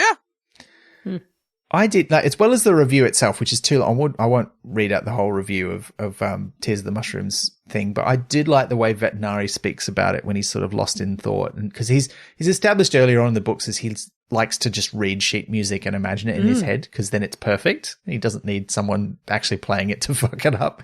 But he's entranced by the music just like everyone else. And he says, "They say that the eyes of some paintings can follow you around the room, a fact that I doubt. But I am wondering whether some music can follow you forever." And I was like, oh, that's nice. Nice turn of phrase there. And yeah, there are a lot of really nice little turns of phrase. There's an early bit about, this is the kind of place where you would be able to look up and see to the end of the universe if there weren't beech trees in the way. I was like, that was nice as well. So there's so many good little bits like that. And good speeches. Yeah, really great stuff. We should get into some questions because we got some great questions from our listeners.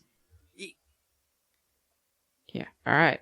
First question comes from Molokov via Discord. What are your goblin names? So, for example, Of the Twilight, the Darkness, Tears of the Mushroom, etc. I was thinking about this, and I feel like it's never really established how they choose their names in this book, or whether they do choose them themselves or someone else gives them to them. But they do seem to be that kind of description of something important to you from your surroundings.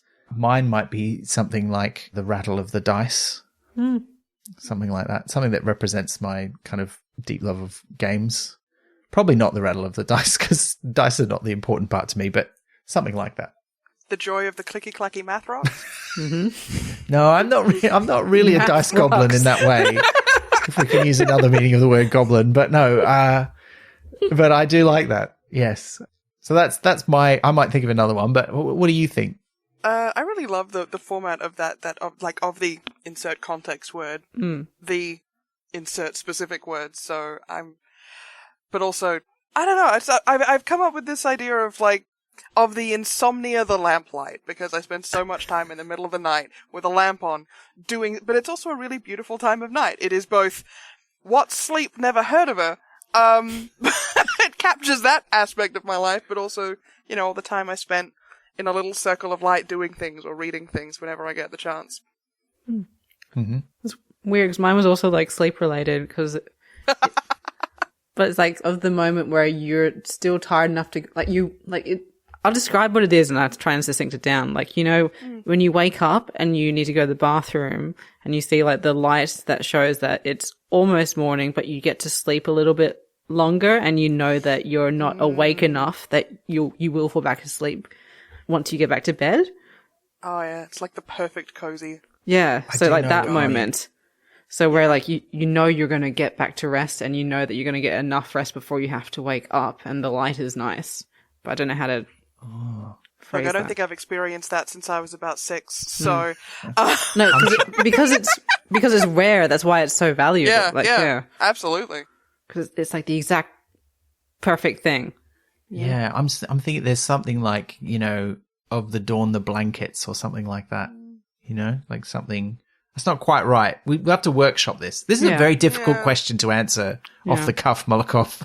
But I feel thought about it more. That's the moment that I want to cement down. So if anyone can help me succinct that, we'll is come back to very it. good. That's very good. All right, well, let's move on to some other questions. Maybe if we have any brainwaves, we can pop an answer back to that one later. Of the answer to the question? No, sorry. Of the podcast, the host. Yeah. All right. Our next question comes from Sven via Discord. Since Snuff is more again a crime procedural book, over the whole Watch series, what is best? Vimes as a political person or just in the basic crime scene trope? So do we like Vimes as a policeman or as a political beast? Yeah. I know what Sven's getting at here. The later Vimes books, The Fifth Elephant, Thud, Night Watch to it. Well, yeah, Night Watch, because there's not really a crime in Night Watch. There's a revolution. I mean, there is crime, but it's not about that so much. So I think that's what you mean. But he's kind of both in most of them. Do you think? I'd say that politics tends to happen around Vimes. He interacts with it kind of in the same way you can crash through something without directly attempting to change the landscape. It's he's definitely changed the features, but only because he has barreled through and accidentally uprooted a few trees. Like a certain boat down a certain river. No, sorry. Okay. Yeah. It's a metaphor that keeps giving, yeah. I'm trying so hard to... I'll see if that one comes up later. Why? Okay. Hearts aren't the only thing that must give. Is that what you're trying to say, Freya? That's the problem. The river takes so long about it just keeps edging the poor boat. So... Welcome to our second filthiest episode ever, listener. Wonderful. Yeah, the dog that's doing like cartwheels comes by later, so. Yeah, fantastic. But one of the things I love about Vimes is that he's impolitic. Even when he's trying, he's bad at it. Like with meeting the staff, Sybil's like, oh no, it'll be fine. Oh, he's done the wrong thing. Okay. It's fine. And the fact that he does things wrong and isn't really good at being a political animal, even when he's interacting with it. I mean, like, cop shows are political, even if they don't always feel like it. And there's usually politics going on, especially with the modern ones, where you branch off into, you know, how a case is prosecuted, or how a medical situation, which is a spin-off of the crime procedural, is handled, and sometimes it feeds into legislation, or the news, and that kind of thing. It's kind of just unavoidably bound up in the thing, and I love that Vimes' approach to it is to just go... I could very carefully try and tread my way through this and break everything in here. That's one option that he does on several occasions. Or I have the option of just going straight through and only breaking everything in a direct line between me and the door. Yeah. It's the other characters around him that sort of put everything back together. Sometimes they need people to break shit. Yeah. To put it back together in a better way. Hopefully. Yeah, knock on wood. All right. Like the boat does, sorry. I was trying so hard not to say it, because you had another moment where I was like, no, don't say the boat again. No, just hold it in. It's okay. It's fine. Just standing no. No. Oh. All right. Don't do it until someone says you can. Good advice. I'm sorry. Good advice. All right. Next question comes from Joel Mullen via Discord. What's the most rare / sought after animal poo on your list that you've seen? And alternatively, if you haven't seen any, what animal poo is on your bucket list? Tassie tiger. Oh, really? Because it would mean they were still alive. Oh. That would be nice. Okay, yeah, I'll pay that. That would be like definitive proof they were alive, and that would be fantastic. Top of the list. I feel like, you know, as Australians, we're sort of spoilt for choice. I can probably tell you the one that I think about most frequently. Yeah, what's that? So, it is, when I saw as a child on a study tour to Kangaroo Island, and we were on a boat, and there was a pelican floating in the water, and everyone was like, wow, look at that pelican. And it just profoundly shat in the water, leaving a stream of like liquid poo behind it. And like, as a group of like 8-year-olds, it was the funniest thing we'd seen in a long time. And like now every time I see a pelican or even just a bird poo, I think about that moment. And surely it wasn't like the thunderous stream that is in my mind, but it's just, I think about that at least once a week. So I feel like that has to be on there. Yeah. Yeah. Exactly. Okay. That's so pelican poo. In the water specifically, because What? How would you, like, you need like a little vial on a big vial, apparently, on a stick. Test tube. Yeah. So like a scoop. Really big test tube. Yeah. Yeah. I don't know. I don't know how you get that. It'd be like catching a jellyfish. So that's my number one poo that I've seen. Okay. Yeah. I don't know that I've seen a really good one, but I think the one that I would like to see, because I've seen pictures, but I've not seen it in real life, is wombat poo, because famously it is cube shaped, which blows my mind. I mean, you know, Australian animals are weird, but they're weird in excellent ways. So I don't know the mechanics of how that works. I kind of want to know, but it's a bit like when we ruined our Google search history by looking at what echidna penises look like. Like, we probably don't want to do that for. They have figured out how they come out cube-shaped. Like, the information is out there. Very quickly, I had a second most favorite poo that I've ever seen, which is not the question, but now I just need to say it. One time I was out walking and I saw a woman walking her dog, and they'd stopped and her dog was pooping, and she was holding a bag under its butt so that it would poop into the bag and not on the ground, which was very considerate, but I'd just never seen anything like it. No. Yeah. No, that is wild behavior. That is incorrect. No, absolutely not. I stopped and watched, which is like not socially acceptable, but yeah, it was, yeah.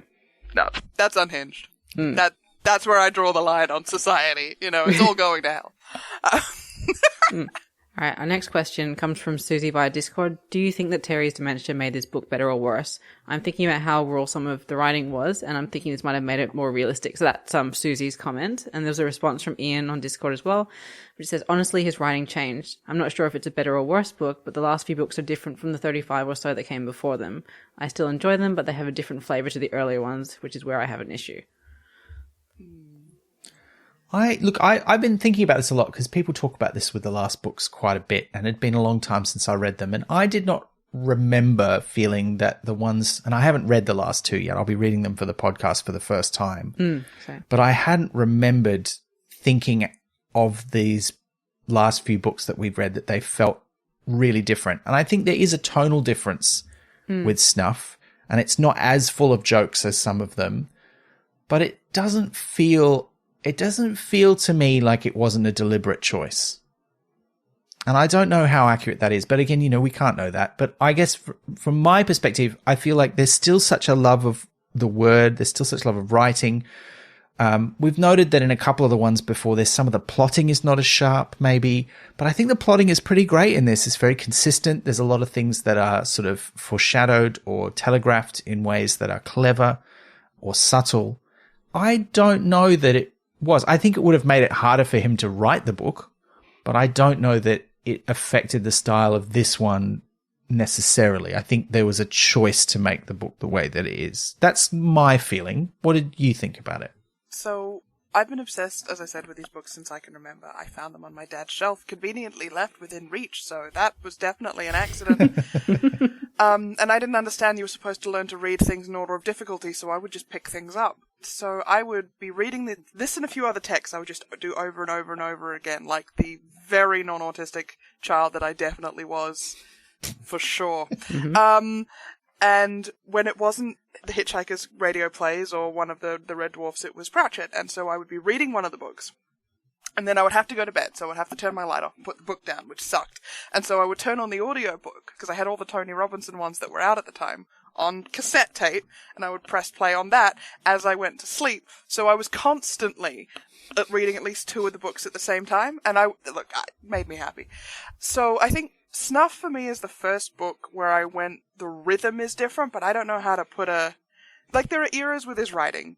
You could say it's different from all the books before it, but also, Equal Rights feels very, very, very different from Raising Steam or Nightwatch or Fifth Elephant. And I know I'm using the Watch ones here, but they all feel like there are eras to the books. And I know I'm biased because I effectively put that into my thesis as well, because it makes it easier to talk about. But there's an evolution in the way he approaches the writing anyway, and that's going to happen regardless.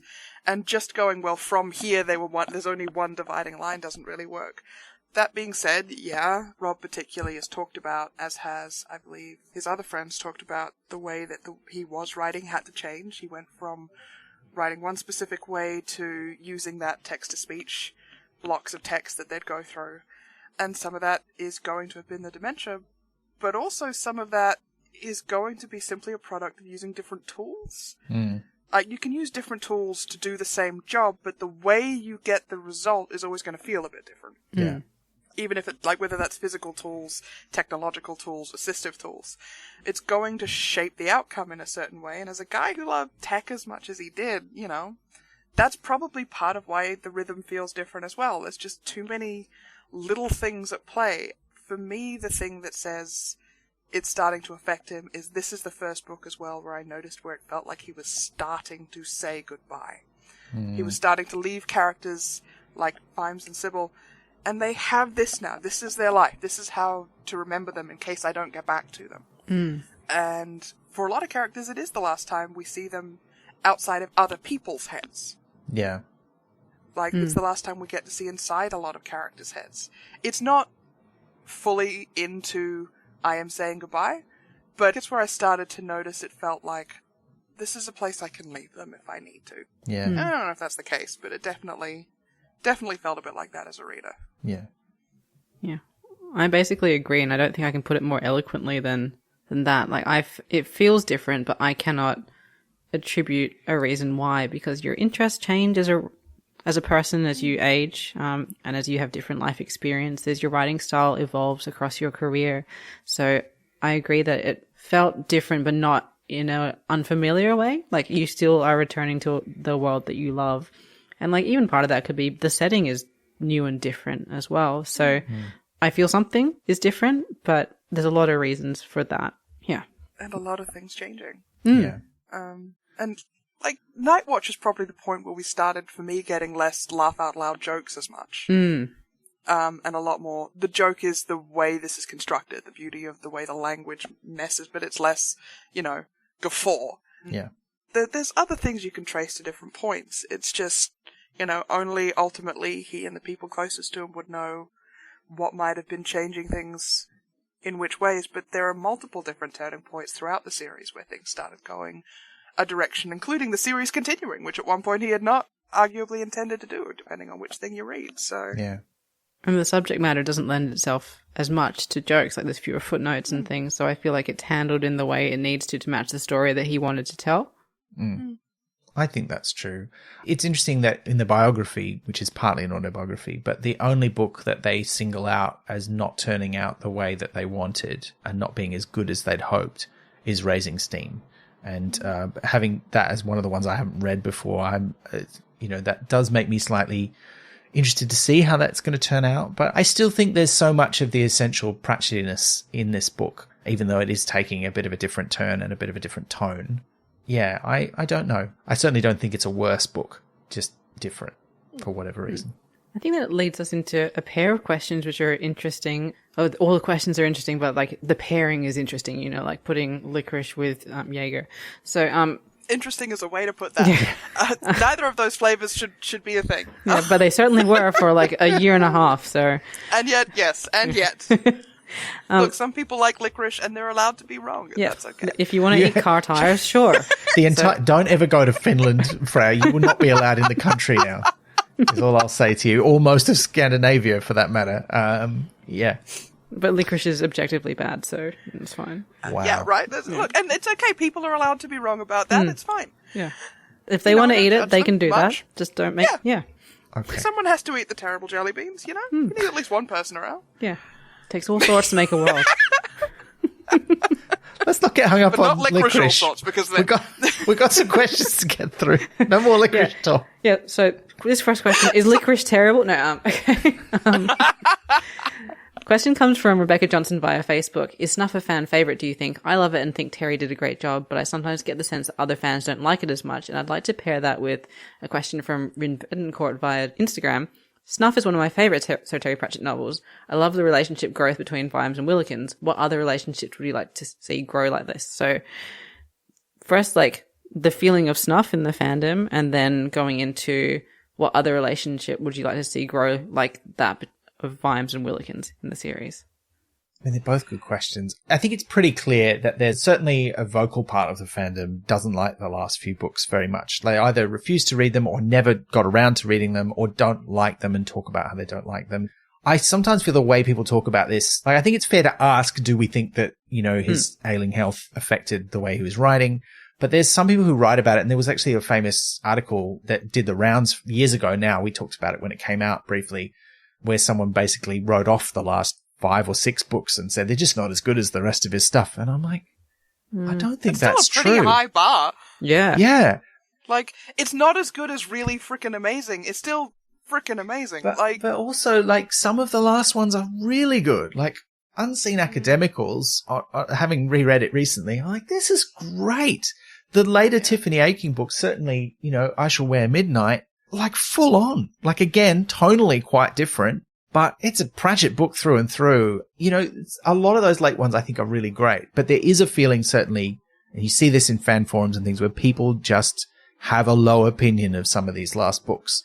I don't see Snuff mentioned as much for that, but it also doesn't get talked about as much. I think there's sort of a sweet spot of when everybody was super into Pratchett, which is sort of that middle period, probably from somewhere around Feet of Clay or a little bit later, right up until a few books before this, where that's kind of the place where a lot of the books have a similar tone. They're really funny. They're really on par with in terms of their pace and everything. And I think a lot of people think of that as sort of, you know, the middle Beatles period of Terry Pratchett. And now we're into sort of the weird late period where things are a bit different and maybe it's not what you got into Terry Pratchett for. And maybe that's just my impression, but rereading all the books for the podcast, I really do see that difference. Like you were talking about, Freyja, like not all of his books are the same. He does change tone. He evolves over time. And I love that about the books. So I think, yes, there is a feeling in the fandom that a lot of people don't like these later ones as much. But I think it gets attributed to, you know, his writing was being affected by his health, when I don't know that that's fair. And I also think he's making choices that are different for whatever reasons. And like, of course it was affecting his writing. So does everything in a person's life. Yeah. And maybe it's not the book he would have written if he weren't sick, but you could say that for someone whose illness doesn't affect their mind as well. It's so... Yeah. I love many, many people in the fandom, and there are many things I like about the fandom, and I'm unfortunately inherently suspicious of fandom spaces, at least online ones, because online tends to bring out the worst and the most polarizing versions of people who would very rarely be like that in person. So I know a lot of people who love Snuff. I know plenty of people who think it's fine. I don't think I know many people who think it's particularly bad. But it comes down to some people will die by the first books are the best ones. Some people will live and die by loving specific series more than another. I remember being at something where Stephen Briggs was talking about adapting things for theatre, which was really interesting. And he was talking about how some of the later books probably aren't really, for him, super adaptable because of the way it changed his writing. There are just things that make that less of a good fit. And that was really interesting to hear him talk about the hows and the whys and where he felt that came from and the various factors at play. And of course that's one. Because if you're creating something, everything in your life, from I wrote this entirely over one summer to I've written this over 5 years, is going to influence like your health, your family. Everything's going to impact the way you create something. Yeah. Of course it's part of it, but it's also part of his own personal story. Like, it would be weird if it weren't part of the end result. I don't think there's much value in assuming that because a thing may not be as good or as much of the thing you miss, that it is therefore without worth. Of course, you know, people can have preferences into which books they like better than others. I think the danger is in ascribing specific reasons for that and then sort of using that as a rule to determine what's good and what's not, rather than looking at each thing on its own merits. It gets a bit armchair diagnosy as well, and a little bit, well, the stuff I don't like can only have been as a result of illness. So, like, the thing is, a lot of his later work was also putting in more representation, in more modern styles of representation, and more overt, you kind of can't miss it without trying, political context as well, that you could maybe get around in some of the other books.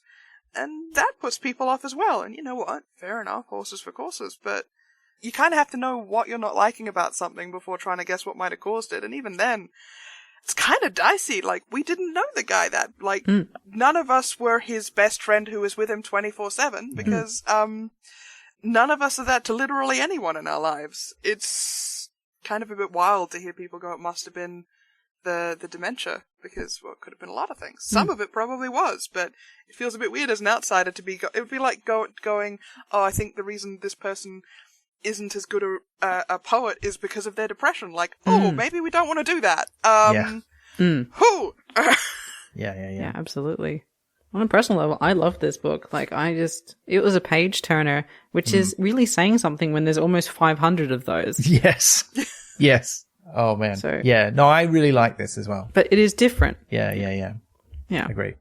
In terms of the second part of the question, it's absolutely for me Moist and Veterinary, not as them maintaining the same dynamic, but seeing how that dynamic grows, because it does develop in the times we see them together, kind of like how Vimes and Veterinary's dynamic develops. we see the joke about that definitely not being his badge, where in an earlier book he took the badge from him and that broke Vimes. So seeing Moist and Vetinari continuing to try and get the measure of each other, especially since Vetinari seems to treat getting one over on Moist much like solving one of his crosswords. Oh, I would love to see more of those two trying to one-up each other. That would be a lot of fun. Yeah, I couldn't think of like a real serious one of like main characters that I would like. That's a great one. So I was just like, I would enjoy some more scenes of Gladys and Mrs. McAlariat.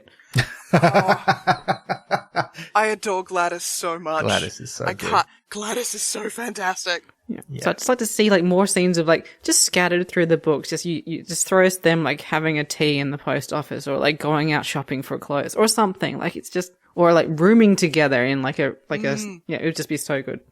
Yeah. I think I'd like to kind of see a bit of crossover pairings, because we occasionally, not very often, but we do sometimes get to see the characters from one series kind of meeting or interacting with the others. And I think the one that I most like is probably Ridcully and Vimes, because they don't have a lot of interactions, but in Thud there's the whole bit around the carriage ride and the broomsticks and stuff, and I'm like, oh, they seem quite friendly. I think they would get along quite well, actually. And I wonder if I can kind of imagine a future in which Ridcully kind of retires from the university, because we talked about how he's clearly grooming Ponder to be his successor. And I think if he retired, what would he do afterwards? He'd probably go and visit Vimes in the Shires and go fishing in his trout stream, right? Like, he'd have a great old time. I think that would have been fun. All right, I'm going to be pairing some questions again. So we've got from a Chew and Sneeze via Twitter, how are we feeling about Willikens' arc? He appears to have gone from a gentleman's gentleman with the dark side to, well, all dark side. And then this question from Ian via Discord, how do you feel about the characterization of Willikens in this novel? So I'm not going to read the whole description, but yeah. So I do like Ian's thing where he says if you can use Michael Caine as an analogy, he's much more Carter than Alfred in this novel. But like I said, though, there's different versions of Alfred, and I felt he was very much the Sean Pertwee from Gotham version of Alfred in this book. Yeah. I mean, you've got the two things, like, from the, like, in-universe sort of doing the Watsonian thing, you have he's getting older, and he's in a position with an employer who encourages and values those skills, and he's also looking after the young master as well now, of whom he's very protective, so it makes sense you might see more of this side of him. Alternatively, from, like, that outside Doylist perspective, you've got, I think that's just fun to write. I think that's just fun to write. Come on.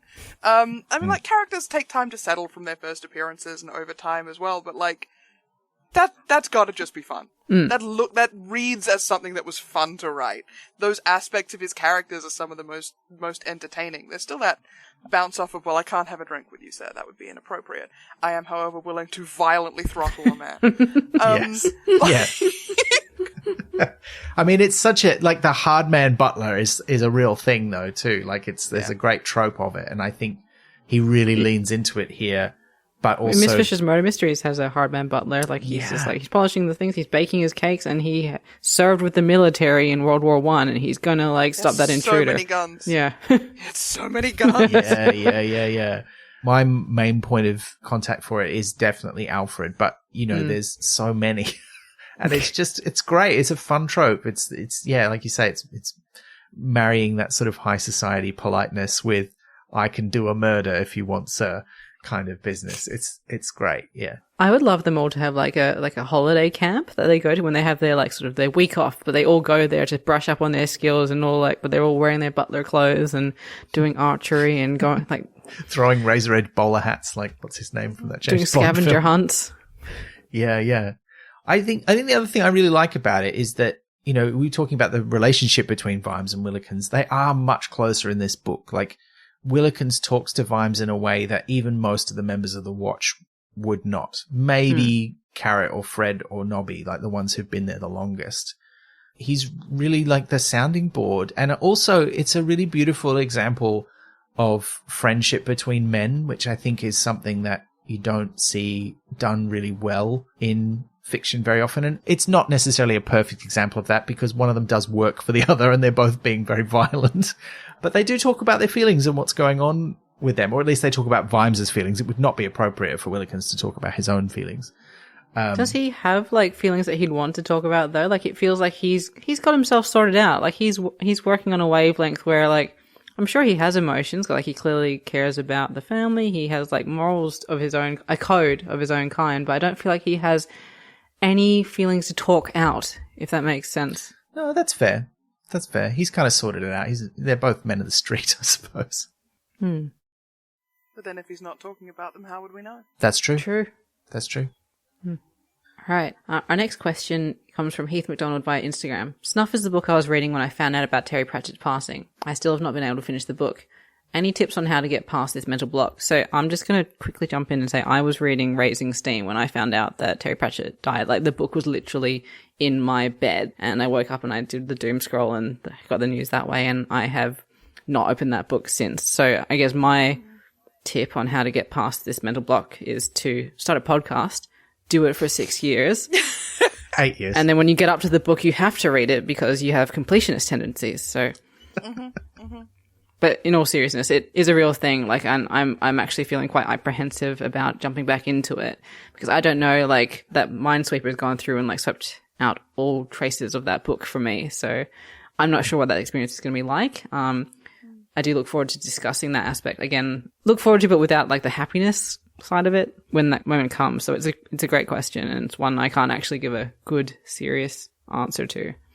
I mean, this is very common, particularly with The Shepherd's Crown. There are a lot of fans who don't feel able to read the last book, knowing it's the last one. And it was the last book that he was working on when he died, even though it wasn't the last one that was published. You know, the thing that Rob Wilkins always says about this is that he wrote the books because he wanted people to read them. And I think also when you read it, it's not gone. And keeping a book unread so that there's always one still in waiting means that you just never read it. You know, you just never experience that last story, that last writing, those words. There's never going to be a perfect time. But it's complicated when it's a book that is associated with that feeling of loss, because we do associate the things that we're doing with the things that happen to us. You know, I can think of pieces of music that I heard at particularly distressing periods of times in my life, and smells or things I was eating, and I associate those with those feelings, and it takes time to get over them. And with those sorts of things, it's kind of easier to expose yourself to them. But with a whole book, I think you need to kind of come at it when you're ready and don't force it. But yeah, maybe part of the key is remembering this is still part of Terry Pratchett. This is part of his work. It's something that he wanted to put out in the world. And it's a little piece of him that we get to interact with. So maybe that's something that can help you. And if you pick it up and it's too difficult, put it back again until you're ready. Like, listen to yourself. Yeah. I think it's a story that is a good one to end on. It's got some really lovely catharsis for this being the last one you're going to get in it. I can't really speak to that specifically being difficult for me to read because I picked it up and read it and was very, very sad about it. That wasn't the one that I found the most challenging. It was actually the first time I owned a copy of one of the older books where Pratchett's bio was in the past tense. That sucked. But I had to read it because I was doing research and I had a deadline. So, have deadlines is probably not a good way to fix that. But, there's going to be different things that hit for different people. For me, I have always been I want the thing, and I can always read and reread and reread and also listen to the audiobook at the same time, probably for several years. Because that's how my brain works, right? It doesn't go away because you finish reading it. As you're saying, it's not suddenly gone. There is always another Pratchett book to read because it's the ones you've got on the shelf. It's the ones you can still pick up. It's the having fun diving through the almanac, or in my case, even some of the academic texts, which are also often really lovely to read because they're written by Pratchett fans. They tend to write pretty well. They're always going to be there. And I think because I'm the kind of person who's always read and reread books, I always know they're always going to be there and that I can find them again. There's a couple of authors it turns out I can't find again because they're out of print, and that is a whole separate problem, but we don't have that problem here. Yeah. They're always there. And there's always something that you didn't spot the first time, the second time, the 20th time. There's always a bit more if you want to go back and look for it. And if you don't, you don't, and that's fine. But a book is alive when it's read. Yeah. You know, that's what they're for. Yeah. All right. So our final question before our final comment. So this one comes from Molokov via Discord. What do you think the most tedious rule of Crockett is? So invent one. There's a video I think we've mentioned on the podcast before, which was made by, I think it was a Danish comedy show, where they played what was ostensibly footage of people playing cricket and commented on it in English accents, but it's just a load of nonsense that they've made up. And there's like people like bowling a hoop across the cricket green and like getting into weird shapes in their body and all this stuff. I feel like that's sort of croquet, but then it's also croquet, obviously, or Pall Mall, or one of those variations of those games. So I don't know, a tedious rule. I feel like there's something about the time when you have to take a break. Like there's a tea time rule where if it's past a certain time of the day, but you haven't had 11s and you've had one cup of tea, you mustn't have another biscuit while you're on your break. Like, I think it's the rules that aren't even about the game, because I absolutely believe there's rules for governing the break you have when you have a tea, while playing it. So I think that's probably mine. I assume that there's wickets, like in cricket. So like if the ball hits a particular one, you have to divide the number of runs that has already happened by a different number depending on which wicket is hit, and then like everyone has to do like a certain, and then that number goes to a rule book, and then so everyone has to do a certain play from that, but everyone has to have it memorized, and if anyone gets it wrong, you have to start the game all over again. I'm flashing back to the early 1980s in role-playing games list. This is like... It's not good. I've just been listening to a great podcast called Play to Find Out by Quentin Smith, where they're playing old, obscure role-playing games. And the first one they played is called Sky Realms of Jorun. And this feels like some of the rules from that game. It's all these weird numbers and, oh God. Yeah. Yeah. Love it. As a good country game, I assume typically people will be having a bit of a drink, especially if it's not being played by the probably also if it's being played by the toss, but a bit of a drink as you play, a bit of a beer from the pub. So when I was at uni, we used to play a game called Bruno, which is Uno with Bartok rules. Oh God. Yeah. Okay. Yeah. Right? Bartok, listener, if you're not familiar, is a card game that usually starts out like a fairly simple version of a regular card game, but when you win a hand, you get to make up a new rule. And also, if you ask what the rules are, you get handed another card. Yes. So because Uno has a lot of rules that everyone likes to play that are not, in fact, part of the official rule set, and Uno can get very stroppy about, you can't play a wild draw 4 on top of a reverse, and everyone else is like, yeah, but you can, though. So we started this game, along with another game called Arsehole Snap, which... Is that a boat from the book? I mean... Maybe. Yeah. I'm not... No. It's more of a slapping motion. So we'd play Bartok rules Uno, and it would get unhinged, right? If you play a green card, you have to, everything from you have to say something ridiculous to now every other number becomes an even number, or you can't say the word 6 without getting another 3 cards. And there would be multiple decks of Uno going at once. Every time it would become unhinged pretty fast because uni students. I feel that Crockett would benefit from the unofficial rule, especially for like the regular players with a couple of beers, to go, whoever wins the game gets to add a rule, and the drunker you get, the stupider it gets, until everybody is wearing a chicken as a hat. Great. Great. And has to stumble home for the night. Perfection. Very good. Bartok Crockett, that's what we didn't know we needed. So many games would benefit from Bartok rules being added on top, along with a couple of glasses or something. Yeah. Yeah. I reckon that would make it worth watching, actually.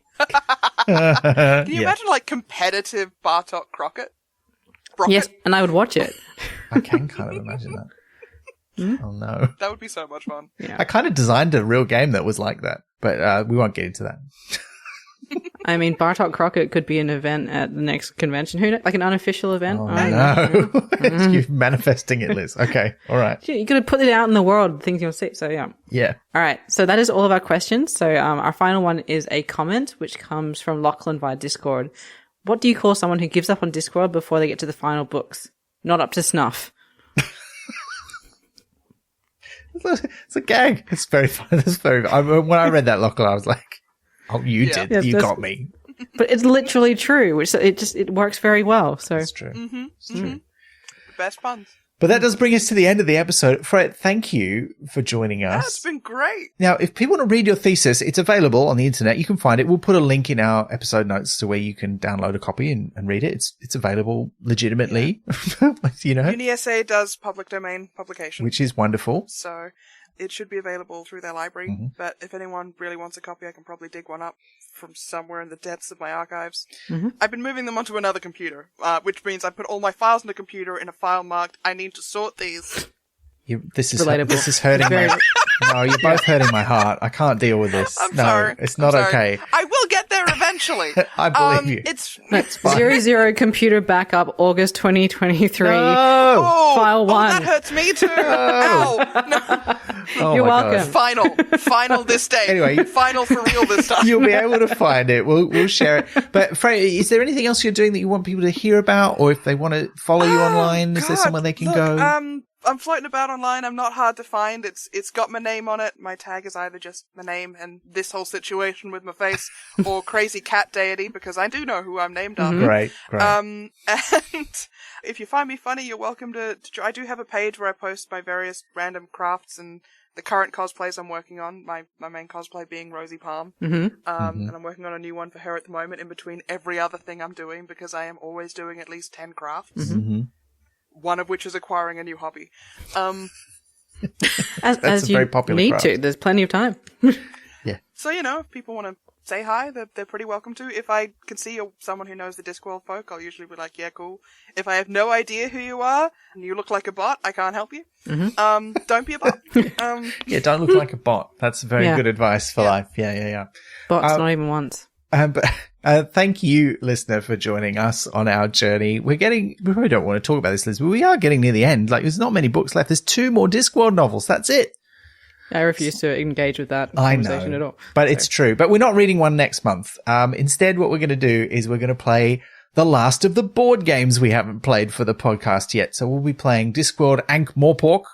We've saved what is many people's favorite board game for last. We'll be discussing that in our next episode. So if you want to ask questions about the Ankh-Morpork board game, send them to us using the hashtag Pratchat87, or you can email us at chat@pratchatpodcast.com. And I can guarantee that I will be bringing up the Auntie Donna video about having board game rules explained to you in that episode, because it is the law at this point. Sure, but it's not that complicated a game. It's all pretty board games are straightforward. complicated. That is not accurate. Look, better you guys than me. I can't do modern board games. I used to old ones. The rules are fairly simple. Oh, it's true. I can learn them by playing them. As soon as someone has to explain them to me, I am a bundle of spiky rage. Have you seen the Auntie Donna one? I have not. I'll send it to sounds you. Very relevant. Yeah. Oh, please do. Yeah.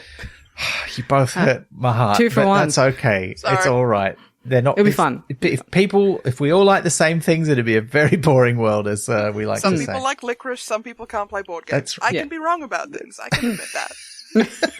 I mean, I could also be a very specific kind of nerd, and that's also fine. But look, yes, thank you, listeners, for being with us. Thank you to our subscribers for supporting the show. If you'd like to help us get through these last few books, and to whatever ending we determine, as we've previously discussed, we haven't worked that out yet, but we're in the process of doing it. Then you can support the show, and help us keep making it without needing to sell our soul to, computer generated ad machines. So yeah, we don't want to do that. And look, we hope you'll stick with us for the next few episodes. You can find out more about the podcast at pratchatpodcast.com. We can also find out how to support us if that's a thing you would like to do. And if you have anything you want to say about this episode or this book, of course, you can use the hashtag Pratchat86 to sling us comments on social media. Look, that's it. That's it from us for this episode. And until next time, remember the Wonderful Fanny. You've been listening to Pratchat, the monthly Terry Pratchett book club podcast with Pratchatters Elizabeth Flux, Ben McKenzie, that's me, and guest Freyja Stokes. Pratchat is produced and edited by me on the unceded lands of the Wurundjeri Woiwurrung peoples of the Kulin Nation. Our music is by David Ashton. We're on social media as Pratchat or Pratchat Podcast, and you can listen to past episodes and support the production of new ones via pratchatpodcast.com. Join the conversation for this episode using the hashtag Pratchat86. Pratchat is brought to you by Splendid Chaps Productions. We make entertainment for your ears, like the Doctor Who podcast Splendid Chaps and time travel comedy series Night Terrors. To find out more, visit splendidchaps.com.